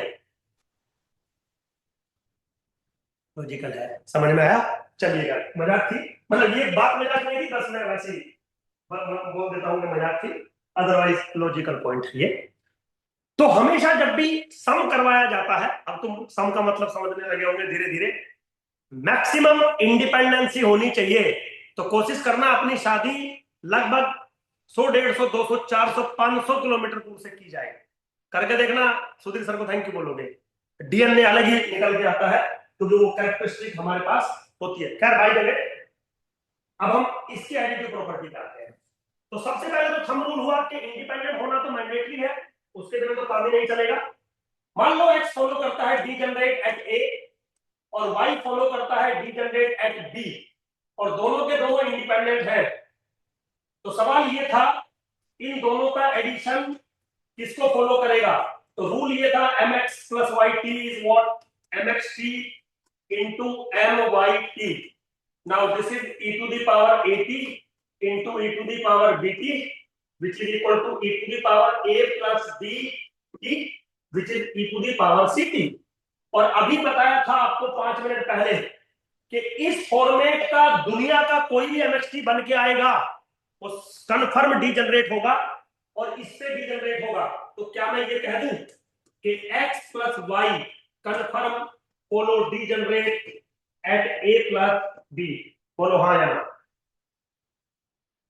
फटाफट मेरे बच्चों। क्लियर? दैट्स इट, समझ गए? Yes sir. इसका मतलब हमारे, हाँ जी मनीषा बोलो बेटा जी। अच्छा, डाउट नहीं है, ठीक है। तो इसका मतलब अब हमारे दिमाग में एक रैंडम वेरिएबल यानी कि एक फैमिली डिस्क्रीट का मेंबर, डिस्क्रीट पहले चला, उसका एक मेंबर चला डी जनरेट, वो एकदम क्लियर हो गया। अब दुनिया में कभी भी आपको कोई ये कहे कि सामने वाला जाट है, कैरेक्टरिस्टिक वेल डिफाइंड, सामने वाला डी जनरेट रैंडम वेरिएबल है, सब कुछ कैरेक्टरिस्टिक वेल डिफाइंड। ये मतलब था स्टैंडर्ड डिस्ट्रीब्यूशन पढ़ाने का। आप बोलो कोई बात समझ में आई हो तो? Yes sir. वेरी गुड, आगे चले।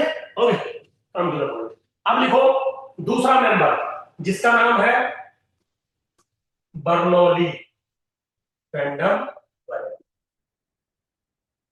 ठीक है जी, बर्नौली रैंडम वेरिएबल।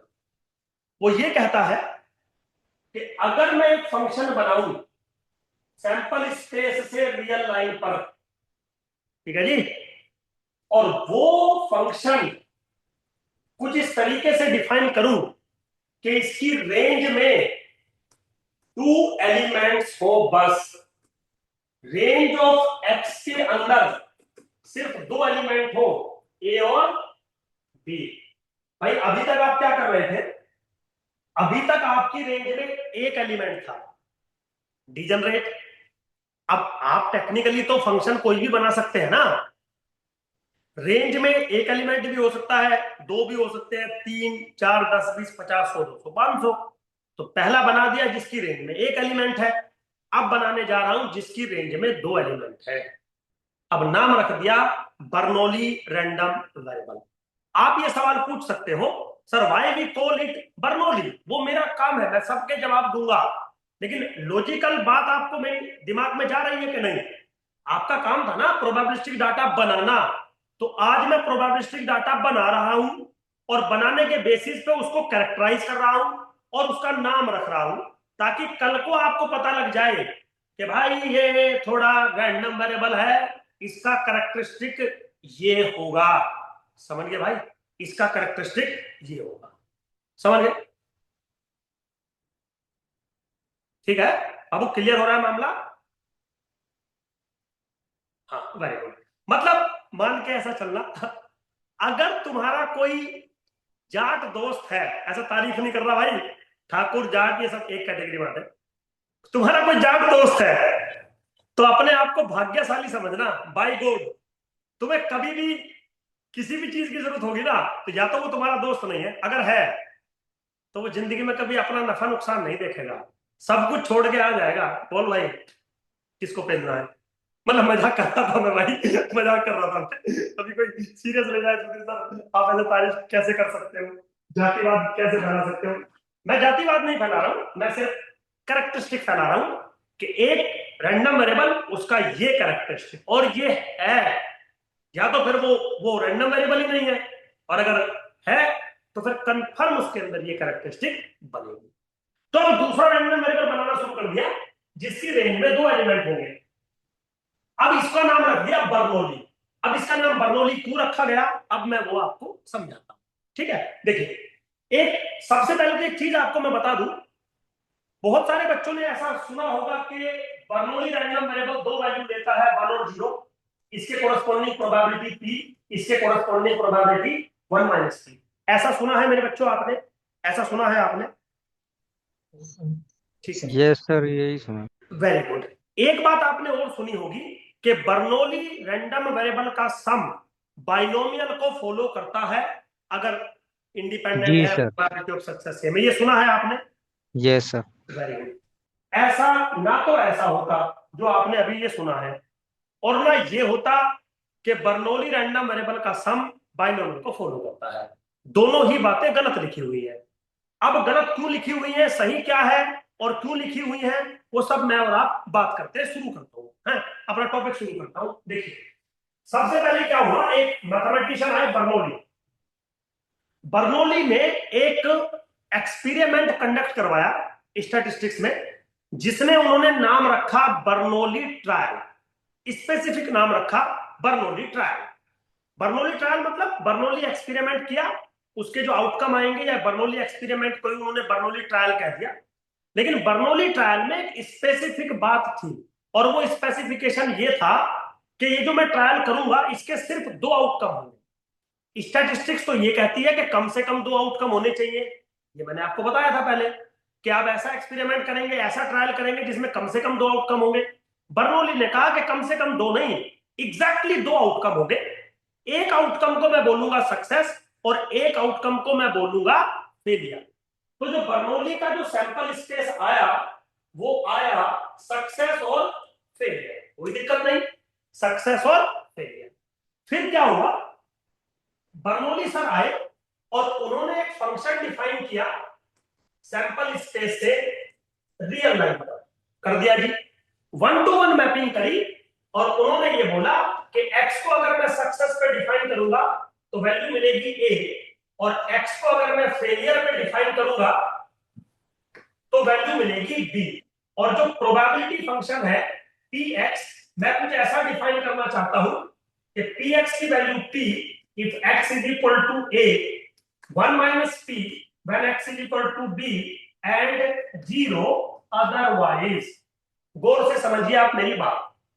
तो बर्नौली सर ने कभी भी 1 और 0 की बात नहीं करी, उन्होंने बात करी ए और बी की, समझ गए?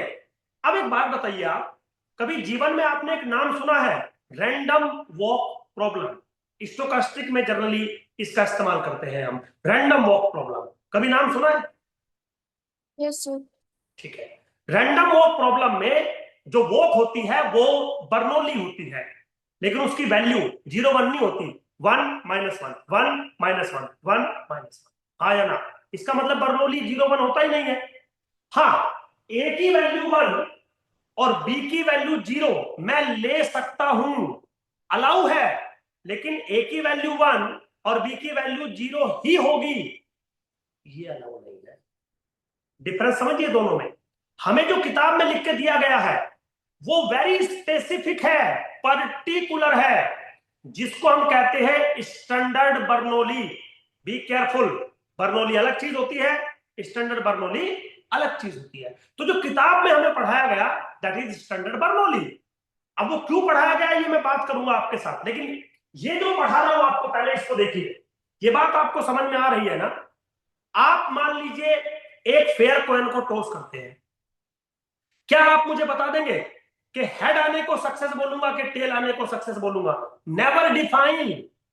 समझिए, वो तो आपकी मर्जी है, आप जिसको मर्जी सक्सेस बोलो, जिसको मर्जी फेलियर बोलो। बर्नौली ने बोला दो आउटकम आएंगे, एक को सक्सेस बोल देना, एक को फेलियर बोल देना। सक्सेस को कोई वैल्यू दे देना, सपोज 1, फेलियर को कोई वैल्यू दे देना -1। किसने बोला 0 ही देनी है? आप 1 और -1 दे दो, जो आपका दिल करे वो दे दो, मुझे उससे कोई मतलब नहीं है। जिसको मर्जी सक्सेस और फेलियर बोलो। तो बर्नौली ने कभी भी 1 और 0 नहीं बोला, बर्नौली ने बोला ए और बी। 1 और 0 तो हमने बोला क्योंकि हम ए और बी से आपको पढ़ा नहीं सकते। मतलब ऐसे तो कोई बोलेगा ए और बी, कोई बोलेगा सी डी, कोई बोलेगा ई एफ, कोई बोलेगा 1 3। तो मैं स्टैंडर्ड कैसे बना पाऊंगा इसका? स्टैंडर्ड का मतलब होता है बिल्कुल फिक्स। ओ अच्छा, बर्नौली 1 0, 1 की वैल्यू सक्सेस के कोरस्पॉन्डिंग, 0 की वैल्यू फेलियर के कोरस्पॉन्डिंग, पढ़ो सारे। लेकिन एक्चुअली में जो बर्नौली चला वो ये। समझ में आया बेटा? समझ में आया मेरे बाबू? क्लियर हुआ यहां तक? हाँ जी, फटाफट थम आगे बैठे। अब ऑब्वियसली बात है, इसको मैं भी नहीं पढ़ूंगा क्योंकि इसके लिए हर चीज ए और बी पे डिपेंड करेगी। हर चीज इस बात पे डिपेंड करेगी कि ए को सक्सेस बोला है कि बी को सक्सेस बोला है, ये डिपेंड करेगी सारी चीजें। अब स्टैंडर्ड के नाम पे इसको नहीं पढ़ सकते ना। तो स्टैंडर्ड जब हम पढ़ने लगे तो हमने ए को वैल्यू दे दी 1 और बी को वैल्यू दे दी 0।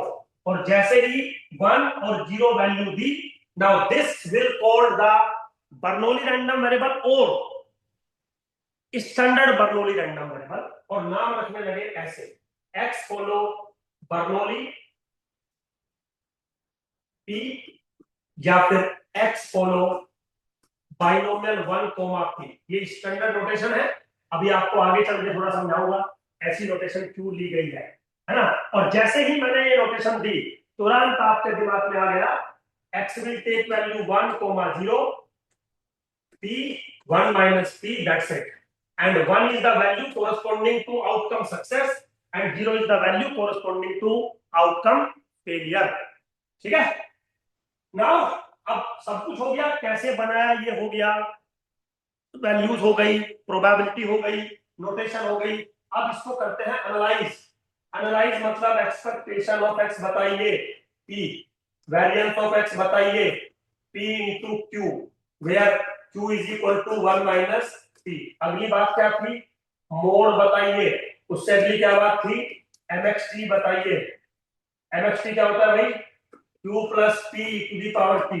ये सब चीजें आपको पता होंगी। चलिए मोड बताइए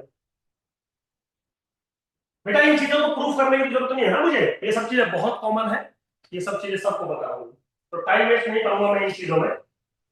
जी बेटा, मोड बताइए फटाफट। एक बार ये क्वेश्चन आ गया था एग्जाम में कि जो बर्नौली होता है वो यूनिमोडुलस होता है कि बाइमोडुलस होता है? ये सवाल था। जो बर्नौली होता है वो यूनिमोडुलस होता है कि बाइमोडुलस होता है? यूनिमोडुलस का मतलब है एक ही मोड होगा, बाइमोडुलस का मतलब होता है 2 मोड होगा। जी बोलो बेटा।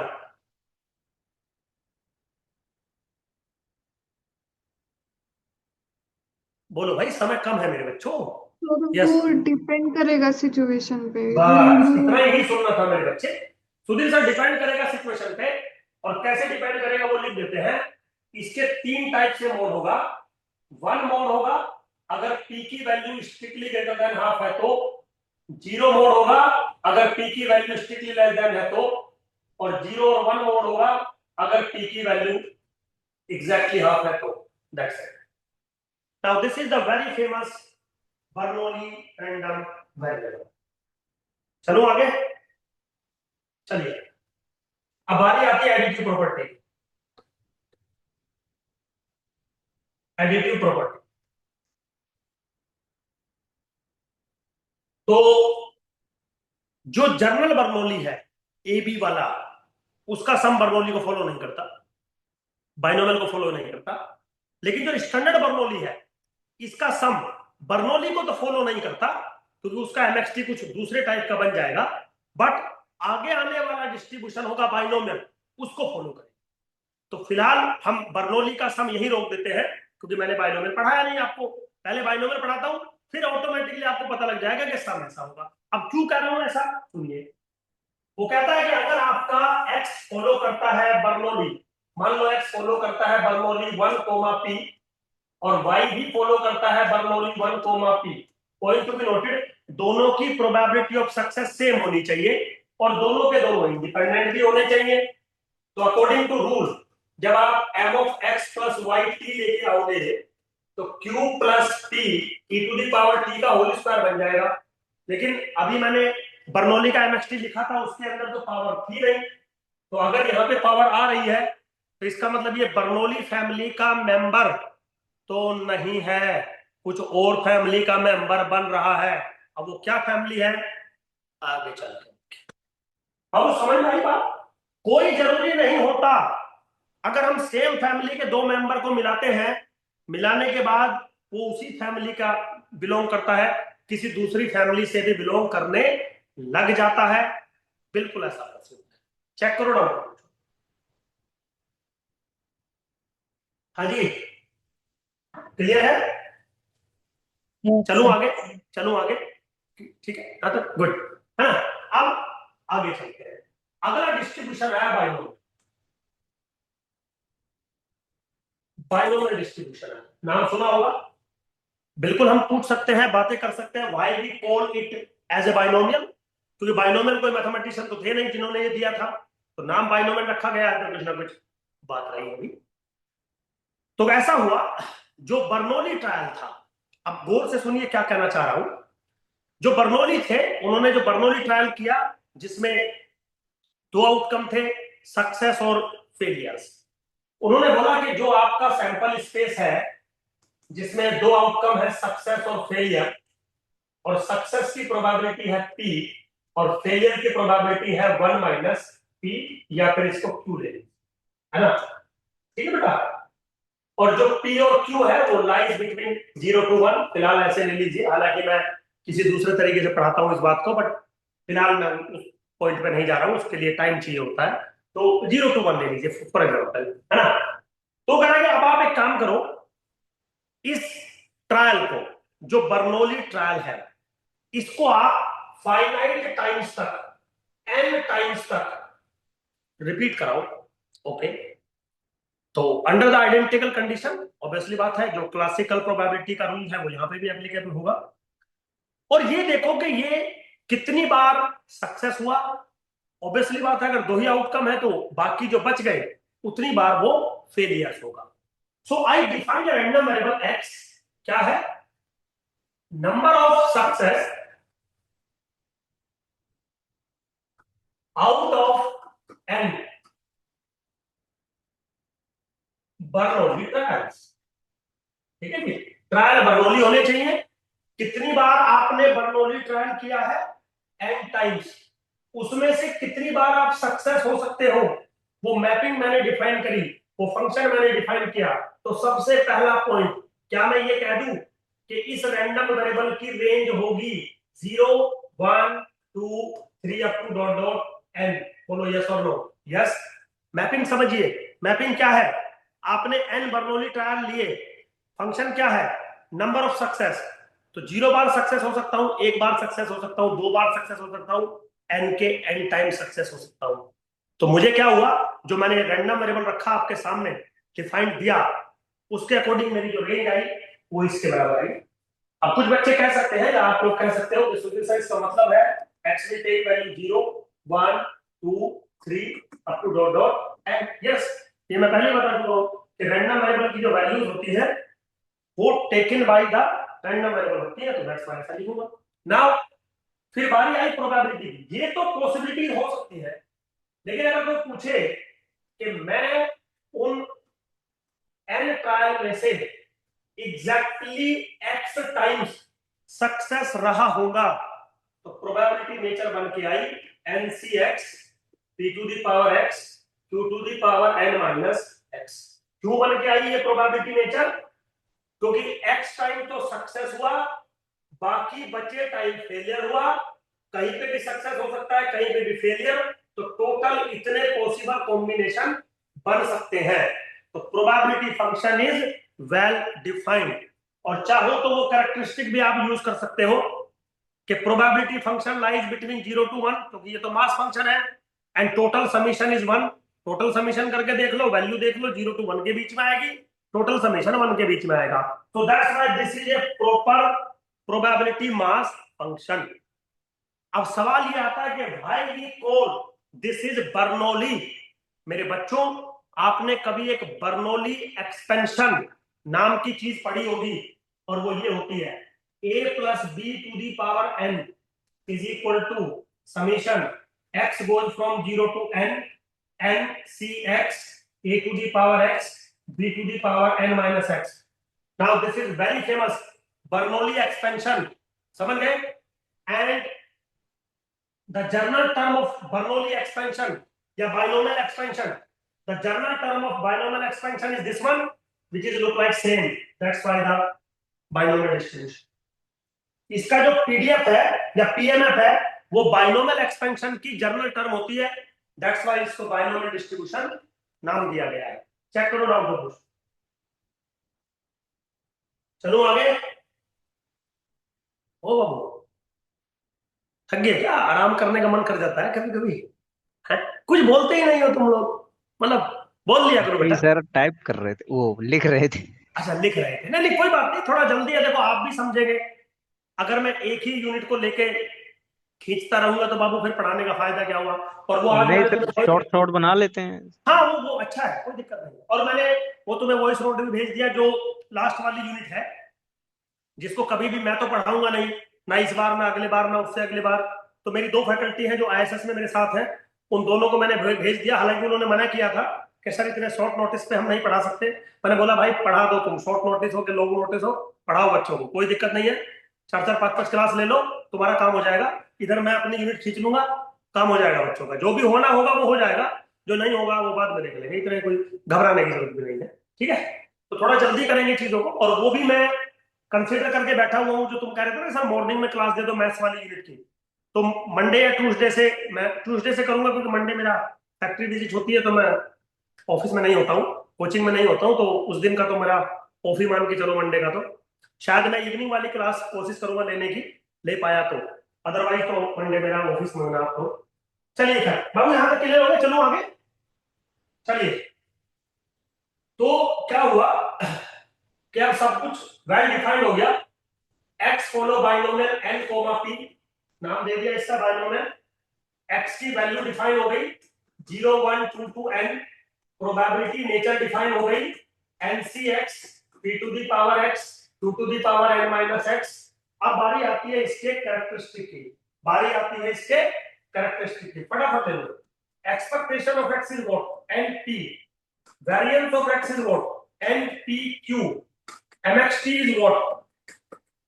q plus p e to the power t to the power n। अब सवाल आता है मोड पे, और सवाल आता है एडिटिव प्रॉपर्टी पर, ठीक है जी? चलिए फटाफट मोड पे आते हैं। बस तुमसे नहीं पूछ रहा हूं, मैं ही बता देता हूं, क्योंकि समय कम है हमारे पास। तो इसके मोड का जो मैं बताने जा रहा हूं आपको, ऑब्जेक्टिव पेपर है तो आपको तो सिर्फ फॉर्मूला पता होना चाहिए, बैकग्राउंड क्या है फॉर्मूले की, कहां से आया, वो चाहे पता हो या ना हो। हालांकि मोड का प्रूफ किताबों में दिया गया है, मैं भी समझा सकता हूं आपको अगर कहोगे तो, अदरवाइज आप डायरेक्ट फॉर्मूला याद रखो। तो एक्स अगर फॉलो करता है बाइनोमियल n, p को, n वेल डिफाइंड है, number of trials, p the probability of success well defined है। कुछ नहीं करना, आप यहां से n उठाओ, यहां से p उठाओ, और एक चीज बनाओ n + 1 × 2 बना दिया। n इंटीजर है, 1 इंटीजर है, तो n + 1 इंटीजर बनेगा। p फ्रैक्शन है, जब मल्टीप्लाई करोगे तो ये चीज इंटीजर भी बन सकती है और फ्रैक्शन भी बन सकती है। तो 2 केस मैंने ले लिए। एक केस तो ये ले लिया कि ये इंटीजर है, इंटीजर है तो कैसे बनेगा? मान लो m, समझ गए? ऐसे बनेगा ना इंटीजर, 2, 3, 4, 5, 6, 7 ऐसे, मान लो m। तो इस केस में 2 मोड होंगे, एक तो m जो इंटीजर लिखा हुआ है, एक उससे एक कम। और अगर ये चीज बनती है फ्रैक्शन, तो फ्रैक्शन नंबर हमेशा ऐसे लिखा जाता है m + f, और f lies between open interval 0 to 1, जैसे 3.7। तो कैसे लिखोगे? 3 + 0.7। इस केस में जो इंटीजर पार्ट होता है, ये वाला पार्ट होता है, बस डायरेक्टली यही मोड बन जाता है। तो बाइनोमियल डिस्ट्रीब्यूशन मल्टी मोडलस होगा, यूनिमोडलस होगा, बाई मोडलस होगा, ये डिपेंड करता है n+1 इंटू पी की नेचर पर। अगर ये इंटीजर है तो बाई मोडलस बनेगा, ये फ्रैक्शन है तो यूनिमोडलस बनेगा। This is the defined mode of binomial random variable. बोलो भाई, क्लियर हुआ यहां तक? होगा, क्लियर हो गया? Yes sir. Yes, very sir. Good. हाँ, मोड हो गया, मोड डन। एडिटिव प्रॉपर्टी, क्या एडिटिव प्रॉपर्टी सेटिस्फाई होती है? आंसर है यस। कैसे? एमएक्सटी लिखा हुआ है आपके सामने, इसी से कर देता हूं। तो ये रहा एमएक्सटी। अगर एक्स फॉलो करता है बाइनोमियल n पी को और y फॉलो करता है बाइनोमियल m p को, point to be noted, probability of success same होनी चाहिए।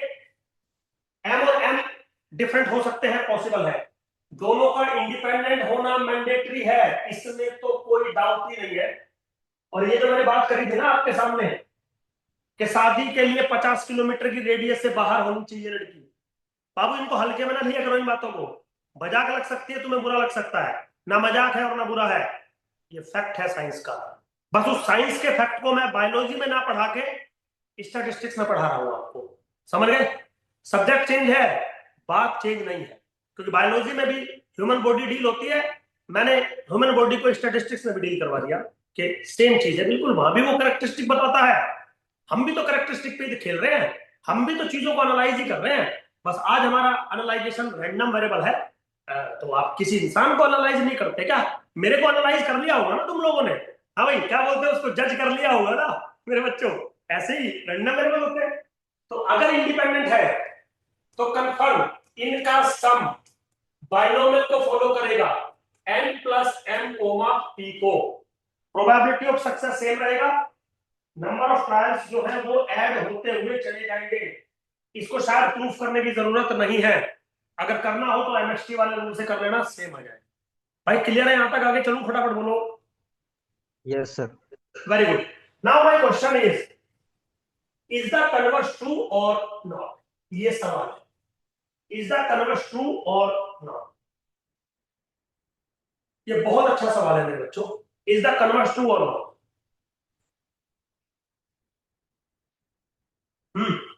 आईएसएस में ये क्वेश्चन आ चुका है। आईएसएस का एग्जाम तुमसे ज्यादा अच्छा होता है, मतलब नेट से ऑब्वियसली ज्यादा अच्छा होता है, क्योंकि नेट में तो एलिजिबिलिटी बनती है तुम्हारी, जॉब वॉब तो लगेगी, वो उसकी गारंटी है नहीं कुछ भी। आईएसएस में सीधा जो भी होती है वहां आता है ऐसा सवाल, समझ गए ना? इज दिस कन्वर्स ट्रू और नॉट? बोलो बेटा। अरे बोलो यार, पता होगा तुम्हें इतना। No, sir. पता तो सर याद नहीं आ रहा। अरे बाबू ऐसा ना करो यार, ऐसा ना करो मेरे बच्चों, ये तो तुमने दिल सा तोड़ दिया यार, मतलब दिल सा तोड़ दिया तुमने। चलो कोई बात नहीं, दिल को जोड़ लेते हैं। विक्की ट्रू है, अच्छा कन्वर्स ट्रू है कि दिल तोड़ दिया, ये बात ट्रू है नहीं, मतलब मजाक कर रहा हूं बेटा मेरे चांद, कन्वर्स ट्रू नहीं है, समझ गया? कन्वर्स ट्रू नहीं है। तो फिलहाल तुम इतना ही याद रख लो कि कन्वर्स ट्रू नहीं है, नहीं तो पूरा क्लास इसके कन्वर्स में ही चला जाएगा। कभी फिर बात कर लेंगे जब मौका मिला तो फिलहाल आप याद रख लीजिए कि एक्स और वाई अगर बाइनोमियल को फॉलो करते हैं, प्रोबेबिलिटी ऑफ सक्सेस सेम है, नंबर ऑफ ट्रायल में भी डिफरेंट, तो सम बाइनोमियल को फॉलो करेगा but converse is not true. इसका मतलब है कि अगर दो रैंडम वेरिएबल का सम बाइनोमियल है तो वो इंडिविजुअली बाइनोमियल रहे हो, ऐसा जरूरी नहीं है। तो अब तक मैंने जितने भी रैंडम वेरिएबल पढ़ाए, चाहे वो डीजेनरेट का सम हो, चाहे वो बर्नौली का सम हो, चाहे वो बाइनोमियल का सम हो, किसी में भी कन्वर्स ट्रू नहीं होता। हो सकता है आगे आने वाले कोई डिस्ट्रीब्यूशन बने जिसमें कन्वर्स ट्रू हो, तो आपको याद होना चाहिए किसमें कन्वर्स ट्रू है और किसमें कन्वर्स ट्रू नहीं है। तो अगर नहीं है तो बात ही खत्म, और अगर है कन्वर्स ट्रू तो फिर उसका मतलब पे भी सवाल आ जाता है कि इसका क्या मतलब है, जो मतलब मैं पॉइजन में पढ़ाऊंगा आपको, क्योंकि पॉइजन में कन्वर्स ट्रू होता है, तो वहीं पे पढ़ाऊंगा, वो काम आ जाएगा आपके। चलो जी, करूं आगे, चलूं? यस है ना? बस फटाफट दे दो। अरे स्पीड ज्यादा तो नहीं लगी ना? ऐसा तो लग रहा है ना कि सर भगा रहे हो आप फटाफट चीजों को, नहीं ना? नॉर्मल है बिल्कुल। चलिए ठीक है ना बेटा, ठीक है सर। क्योंकि हाँ हाँ सर। बाबू देखो ऐसा नहीं होना चाहिए ना कि मतलब मैं पढ़ा रहा हूँ और बाद में जाके तुम्हें लगे यार सुधीर सर मजा नहीं आया, वो मुझे थोड़ा अच्छा नहीं लगता है भाई। मैं भी मेहनत कर रहा हूँ, आप भी मेहनत कर रहे हैं, इवन आप तो मेरे से बहुत ज्यादा मेहनत कर रहे हैं, तो वो थोड़ा प्रोडक्टिव होनी चाहिए चीज, है ना? कई बार ऐसे लग जाता है, वो कहते हैं कि थकावट पूछिए उस इंसान से जिसको मंजिल पे जाके पता लगता है कि ये तो मंजिल ही गलत थी। समझ में आया कुछ? सीरियस हो गया मामला। चलिए कोई बात नहीं, कोई बात नहीं मेरे बच्चों, सीरियस भी जीवन में रहना कभी कभी अच्छा होता है, अच्छा होता है। अच्छा ये जो बातें होती है ना, ये बहुत डेप्थ में होती है, मतलब बहुत ज्यादा डेप्थ में होती है। तो अगर आप इनको एकदम डेप्थ में वाकई में समझते हो ना कि कोई क्या कहने रहा है, मतलब नॉट माई सेल्फ, कोई भी क्या कह के चला गया, छोटी सी बात कह दी और उसका सेंस बहुत बड़ा था, तो समझ लिया करो वो उस बड़े सेंस को समझाने के लिए ही बोली गई है छोटी सी बात। चलिए एक और रूल है लास्ट, आगे चलेंगे। एक्स फॉलो अगर बाइनोमियल एन कोमा पी को फॉलो करता है तो इधर only an minus x confirm follow करेगा बाइनोमियल एन कोमा क्यू को, और ये बात बिल्कुल वैलिड भी है। अगर एक्स इसको फॉलो करता है तो एक्स क्या रिप्रेजेंट कर रहा है? नंबर ऑफ सक्सेस, तो ऑब्वियसली एन माइनस एक्स इसको फॉलो करेगा। नंबर ऑफ फेलियर्स, तो फेलियर की प्रोबेबिलिटी क्या है? क्यू। तो कोई दिक्कत वाली बात नहीं है बिल्कुल भी। अब ये बात मैंने इसलिए समझाई क्योंकि एक बार ये सवाल आ गया था एग्जाम में, एक्स फॉलो करता है बाइनोमियल 7,1/3 और मोड पूछा हुआ था 7 माइनस एक्स का। ठीक है, तो सबसे पहले तो मेरे बच्चों ये मत कर देना कि mod of 7 minus X is equal to 7 minus mod X, है ना? ऐसा तो बिल्कुल मत कर देना, क्योंकि ऐसा कोई रूल है ही नहीं दुनिया में, हटाया इसको। तो सबसे पहले आपको क्या करना पड़ेगा? सबसे पहले आपको इसको आइडेंटिफाई करना पड़ेगा, और ये कैसे आइडेंटिफाई होगा? इस रूल से। फिर इसका मोड निकालना पड़ेगा आपको। तो एक बार ये क्वेश्चन आ गया था, तो दैट्स व्हाई मैंने ये क्वेश्चन भी आपके सामने ले लिया। बोलो भाई, क्लियर है यहाँ पर? Very good. तो आगे चलो, अगला डिस्ट्रीब्यूशन पढ़ा दूं? हाँ जी बेटा, अगला डिस्ट्रीब्यूशन पढ़ा दूं, कर दूं शुरू? Yes sir. हाँ वेरी गुड, थोड़ा हमारा काम हो जाएगा। अब एक चीज है, थोड़ा आराम से समझना, 2 मिनट का, 2 से 3 मिनट लगेंगे बस, मेरी बात को समझना।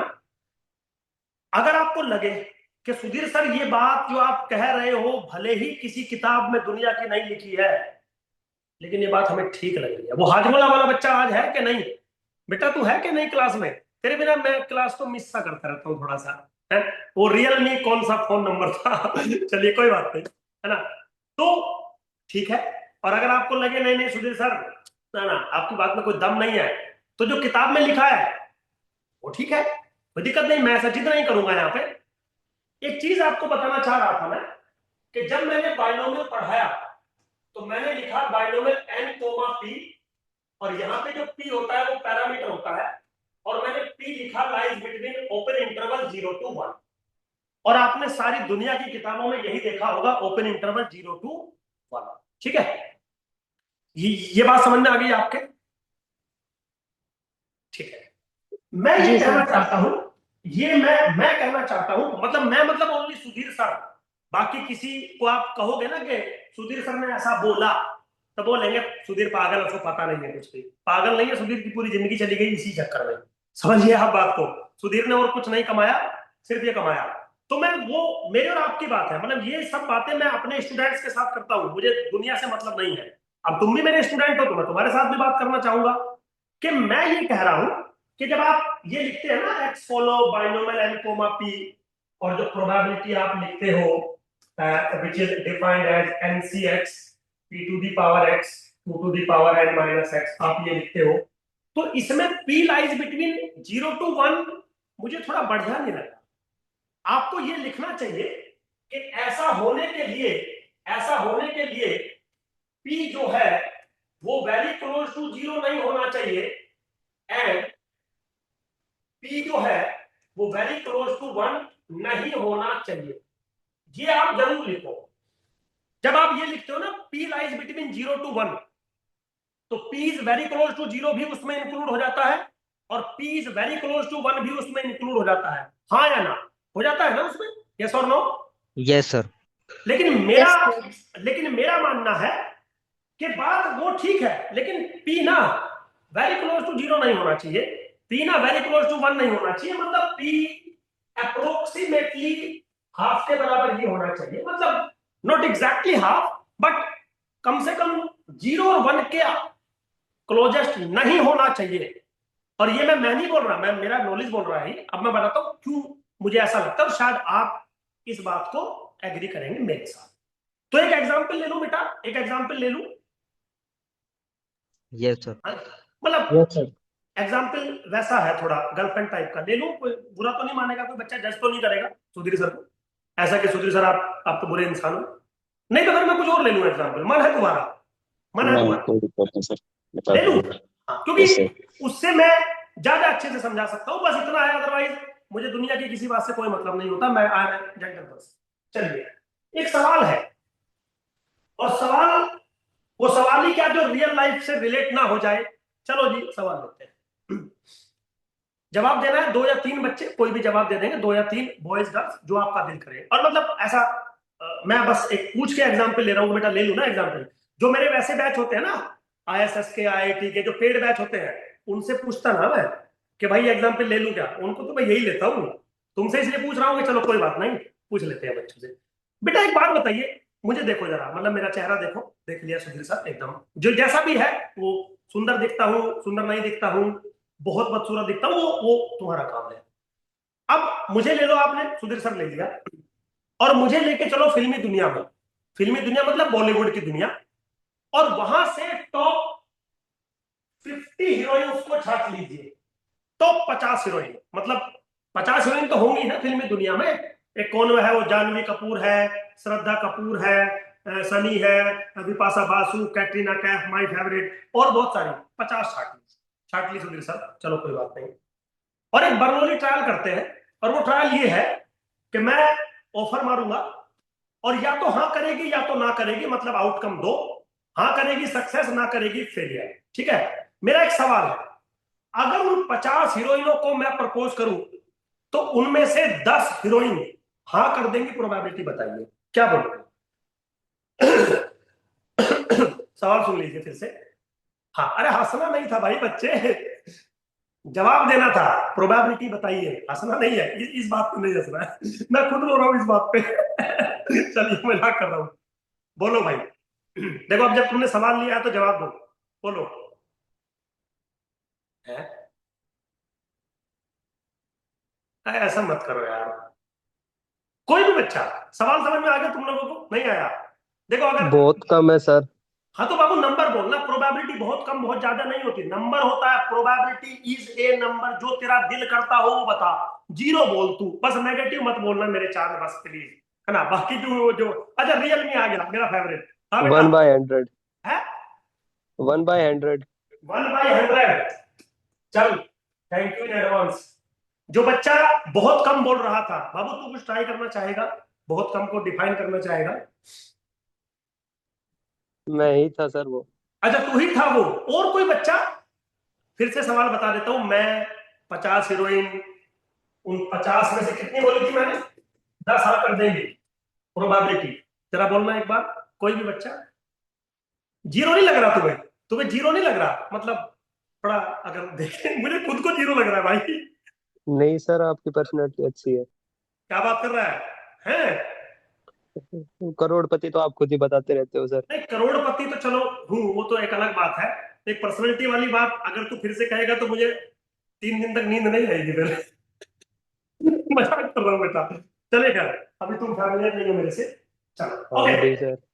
हाँ, हाँ जी बेटा, चलो वेरी गुड। तो अच्छा, किसी बच्चे ने क्या ये सोचा कि सुधीर सर हमें ये फॉर्मूला लगाना चाहिए? आराम से सुनना मेरी बात,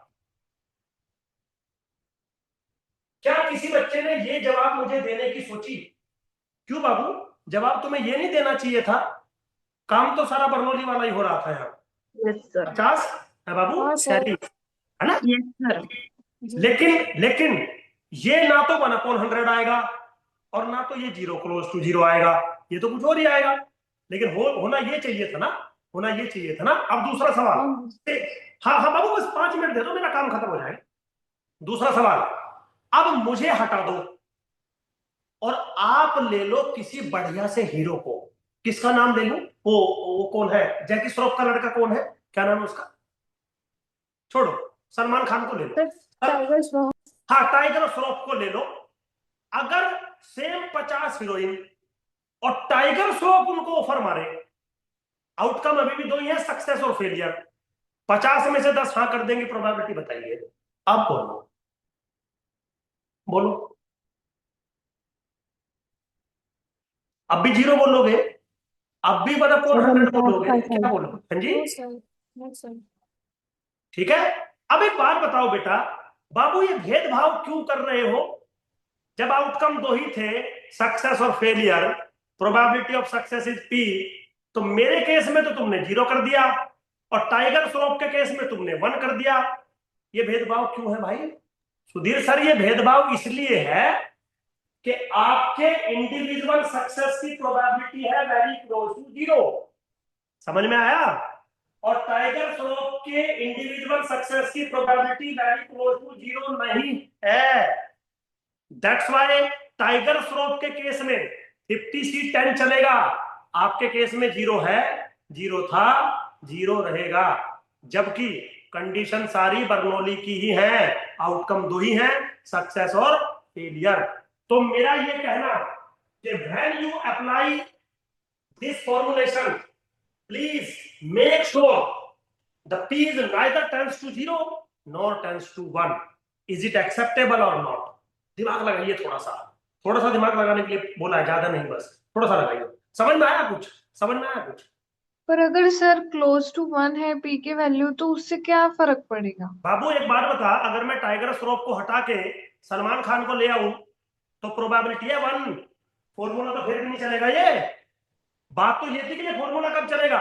जो 50 हीरोइन है ना, अगर सलमान खान को ले आऊं, 50 की 50 हाँ करेंगी तो प्रोबेबिलिटी होगी 1। अभी भी फॉर्मूला नहीं चला ना। तो मैंने क्या बोला, ये फॉर्मूला चलेगा तब, एक तो P या तो एकदम वेरी क्लोज टू 0 नहीं होना चाहिए, या एकदम वेरी क्लोज टू 1 नहीं होना चाहिए। अगर वेरी क्लोज टू 1 है तो भी भाई साहब NCX नहीं, फिर तो सारी यहां करेंगी। अब very close to 0, Sudhir sir, तो 3 लोग हो गए। Sudhir sir very close to 0, Salman Khan very close to 1, Tiger Shroff very close to half, मतलब नाइदर क्लोज टू 0 नॉर। अब जो टाइगर श्रॉफ है वो मेरे जैसा बदसूरत भी नहीं है, और बाबू सलमान खान जैसी भी स्टेटस है नहीं उसका भी। समझ में आया? तो वो मिडिल, तो NCX सुधीर सर सलमान खान सीधा 0 और 1, कोई फॉर्मुलेशन नहीं है। अब बोलिए समझ में आया कि नहीं आया? हाँ सर। ये सर अब समझ हाँ, आया। देखो बेटा समझना है, आप इस चीज को मत लेके चलो कि सुधीर सर आपने क्या गंदा एग्जाम्पल ले लिया। गंदा बंदे तुम मेरे से ज्यादा हो उतना टेंशन नहीं है मुझे, वो मुझे पता है रियलिटी। अब यहीं पे 1-2 मिनट का और बात है मेरी। अब एक काम कर लो, आप सुधीर सर को देख लो, देख लिया सुधीर सर, कोई दिक्कत नहीं है। अब मैं 50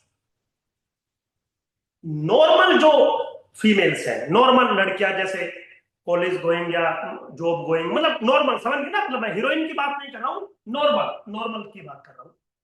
50 को ले लो आप, इनमें से 10 हाँ कर देंगे, अब बताओ प्रोबेबिलिटी। और बाबू अब प्लीज अब 0 मत बोलना, अब बेइज्जती महसूस हो जाएगी मुझे अगर 0 बोलोगे तो। मजाक कर रहा था, रियली है बेटा। अब बोल, समझ में आया? अब क्या फॉर्मूला लगेगा? अब क्या लगेगा फॉर्मूला, क्या लग रहा है अब? कितना होना चाहिए probability? Near about 1/2। Near about 1/2। इसका मतलब कहीं ना कहीं 50-10 वाली बात चल सकती है। बाबू वही सुधीर सर थे, वही 50 फीमेल थी, वही 10 की बात चल रही थी।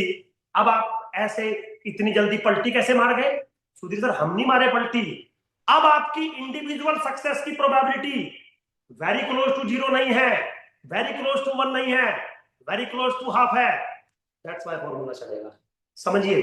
तो भले ही किसी किताब ने नहीं लिखा है, मैं अपने बच्चों के साथ ये पॉइंट जरूर डिस्कस करता हूं कि बी केयरफुल, खाली 2 आउटकम हो जाने से बाइनोमियल या बर्नौली नहीं बन जाता। उस दो आउटकम पे भी कंडीशन होती है। आर यू विद मी और नॉट? समझ में आ रहा है कि नहीं आ रहा है? Yes sir. और अगर नहीं आ रहा है Yes, sir. तो फिर नहीं आ रहा है तो अगली 5 मिनट में बिल्कुल समझ में आ जाएगा। लेकिन शायद वो 5 मिनट से पहले ही मैं हाँ करवा लूं कि हाँ सर समझ में आ गया, क्योंकि अगली बार तो मैं साइंटिफिक लॉजिक दूंगा, फिर तो समझ में आना ही आना है आपको, फिर तो आप मना कर ही नहीं सकते किसी कीमत पे भी। लेकिन वहां तक जाने से पहले ही पूछ लिया मैंने, भाई है दम इस बात में, किताब में लिखा है या नहीं उससे कोई मतलब नहीं है, वो हमारा काम नहीं होता, बाद में देखेंगे उस चीज को। क्लियर हो गया? यहां तक चलूं आगे? ठीक। अब क्या हुआ, अब खेल सुनिए बड़े प्यार से। अब भाड़ में जाए कैटरीना कैफ, सुधीर सर, टाइगर श्रॉफ, सब भाड़ में जाए। अब साइंस लेके आता हूं। क्या हुआ, एक मैथमेटिशियन है और उन्होंने ये बोला कि ये जो आप कर्मकांड कर रहे हो ना, सक्सेस फेलियर, सक्सेस की प्रोबेबिलिटी पी, फेलियर की प्रोबेबिलिटी 1 माइनस पी, अगर इफ, बड़ा बड़ा इफ है, p टेंड्स टू 0,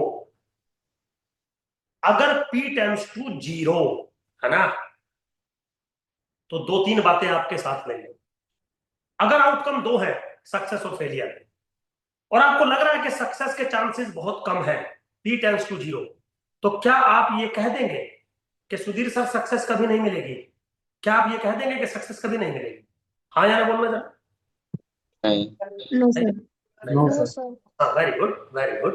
अच्छा, लेकिन कम से कम थोड़ा ऐसा तो आपको लगता होगा ना कि सुधीर सर अगर आउटकम 2 है, सक्सेस और फेलियर, तो और सक्सेस की प्रोबेबिलिटी बहुत कम है, तो शायद सक्सेस मिलने के लिए आपको नंबर ऑफ ट्रायल्स बहुत ज्यादा करने पड़ेंगे, ये आपको लगता होगा जरूर। यस और नो?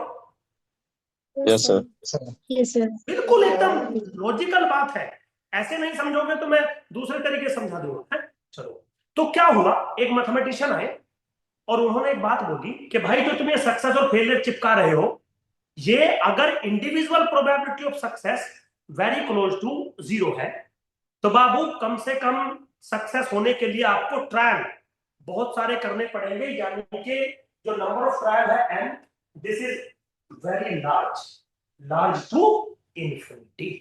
समझिए, रियल एग्जांपल लेता हूं, रियल है ना। एक छोटी सी बात बताता हूं, वैसे चलो नहीं बताता, कभी फिर बताएंगे, कभी बाद में जिक्र करेंगे।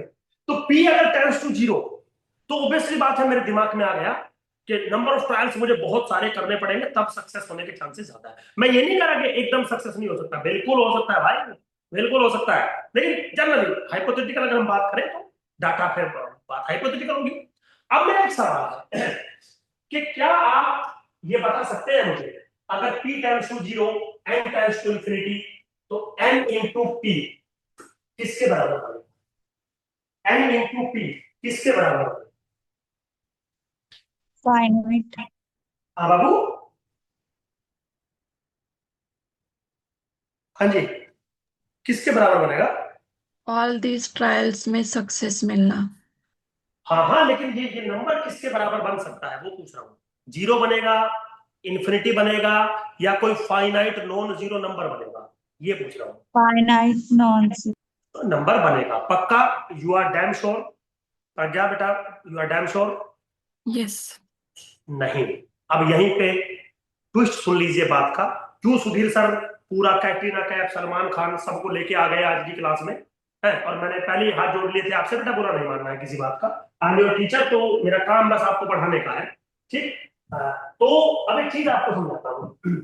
एक चीज आपने सुनी होगी मैथमेटिक्स में जिसको हम कहते हैं इनडिटरमिनेट फॉर्म या इनडिटरमाइन फॉर्म, जिसकी पहली फॉर्म होती है 0 इंटू इंफिनिटी है, और जब मैं n इंटू पी कर रहा हूं, तो n इंटू पी कर रहा हूं तो 0 इंटू इंफिनिटी ही मैं कर रहा हूं, तो ये फाइनाइट नंबर बने वो जरूरी नहीं है, ये है इनडिटरमिनेट। इनडिटरमिनेट मतलब इनडिटरमाइन, इनडिटरमाइन मतलब अभी मैं इसको डिटरमाइन नहीं कर सकता, मतलब मैं नहीं बता सकता कि इसकी वैल्यू क्या है, बट 3 ऑप्शन दे सकता हूं आपको, ये 0 भी हो सकता है, ये 1, ये इंफिनिटी भी हो सकता है, और ये फाइनाइट नॉन जीरो नंबर भी हो सकता है। तो जो बच्ची ने बोला था सर दिस इज फाइनाइट, उससे मैं ज्यादा बात कर रहा हूं कि बेटा ये फाइनाइट नॉन जीरो ही बनेगा, ये जरूरी नहीं है। ये तीनों में से कोई एक बनेगा ये गारंटी है, पर क्या बनेगा ये गारंटी नहीं। बेटा बात समझ में आई? बच्ची का माइक ऑन है, अब क्लियर हुआ मामला। अब एक लाइन लिखने जा रहा हूं, इफ, अब गौर से समझिए, if n into p is equal to lambda and lambda lies between 0 to 1, sorry 0 to infinity, समझिए। लेकिन point to be noted, if लिख रहा हूं, क्या लिख रहा हूं? इफ लिख रहा हूं कि अगर n into p finite non zero number के बराबर है, अगर ये फाइनाइट नॉन जीरो नंबर के बराबर नहीं है, मतलब जीरो है या इंफिनिटी है, तो भाई मैं कुछ नहीं कहना चाहता। बट अगर if n into p lambda के बराबर है, तो मेरे बच्चों मैथमेटिशियंस ने प्रूफ कर दिया। क्या प्रूफ कर दिया? कि लिमिट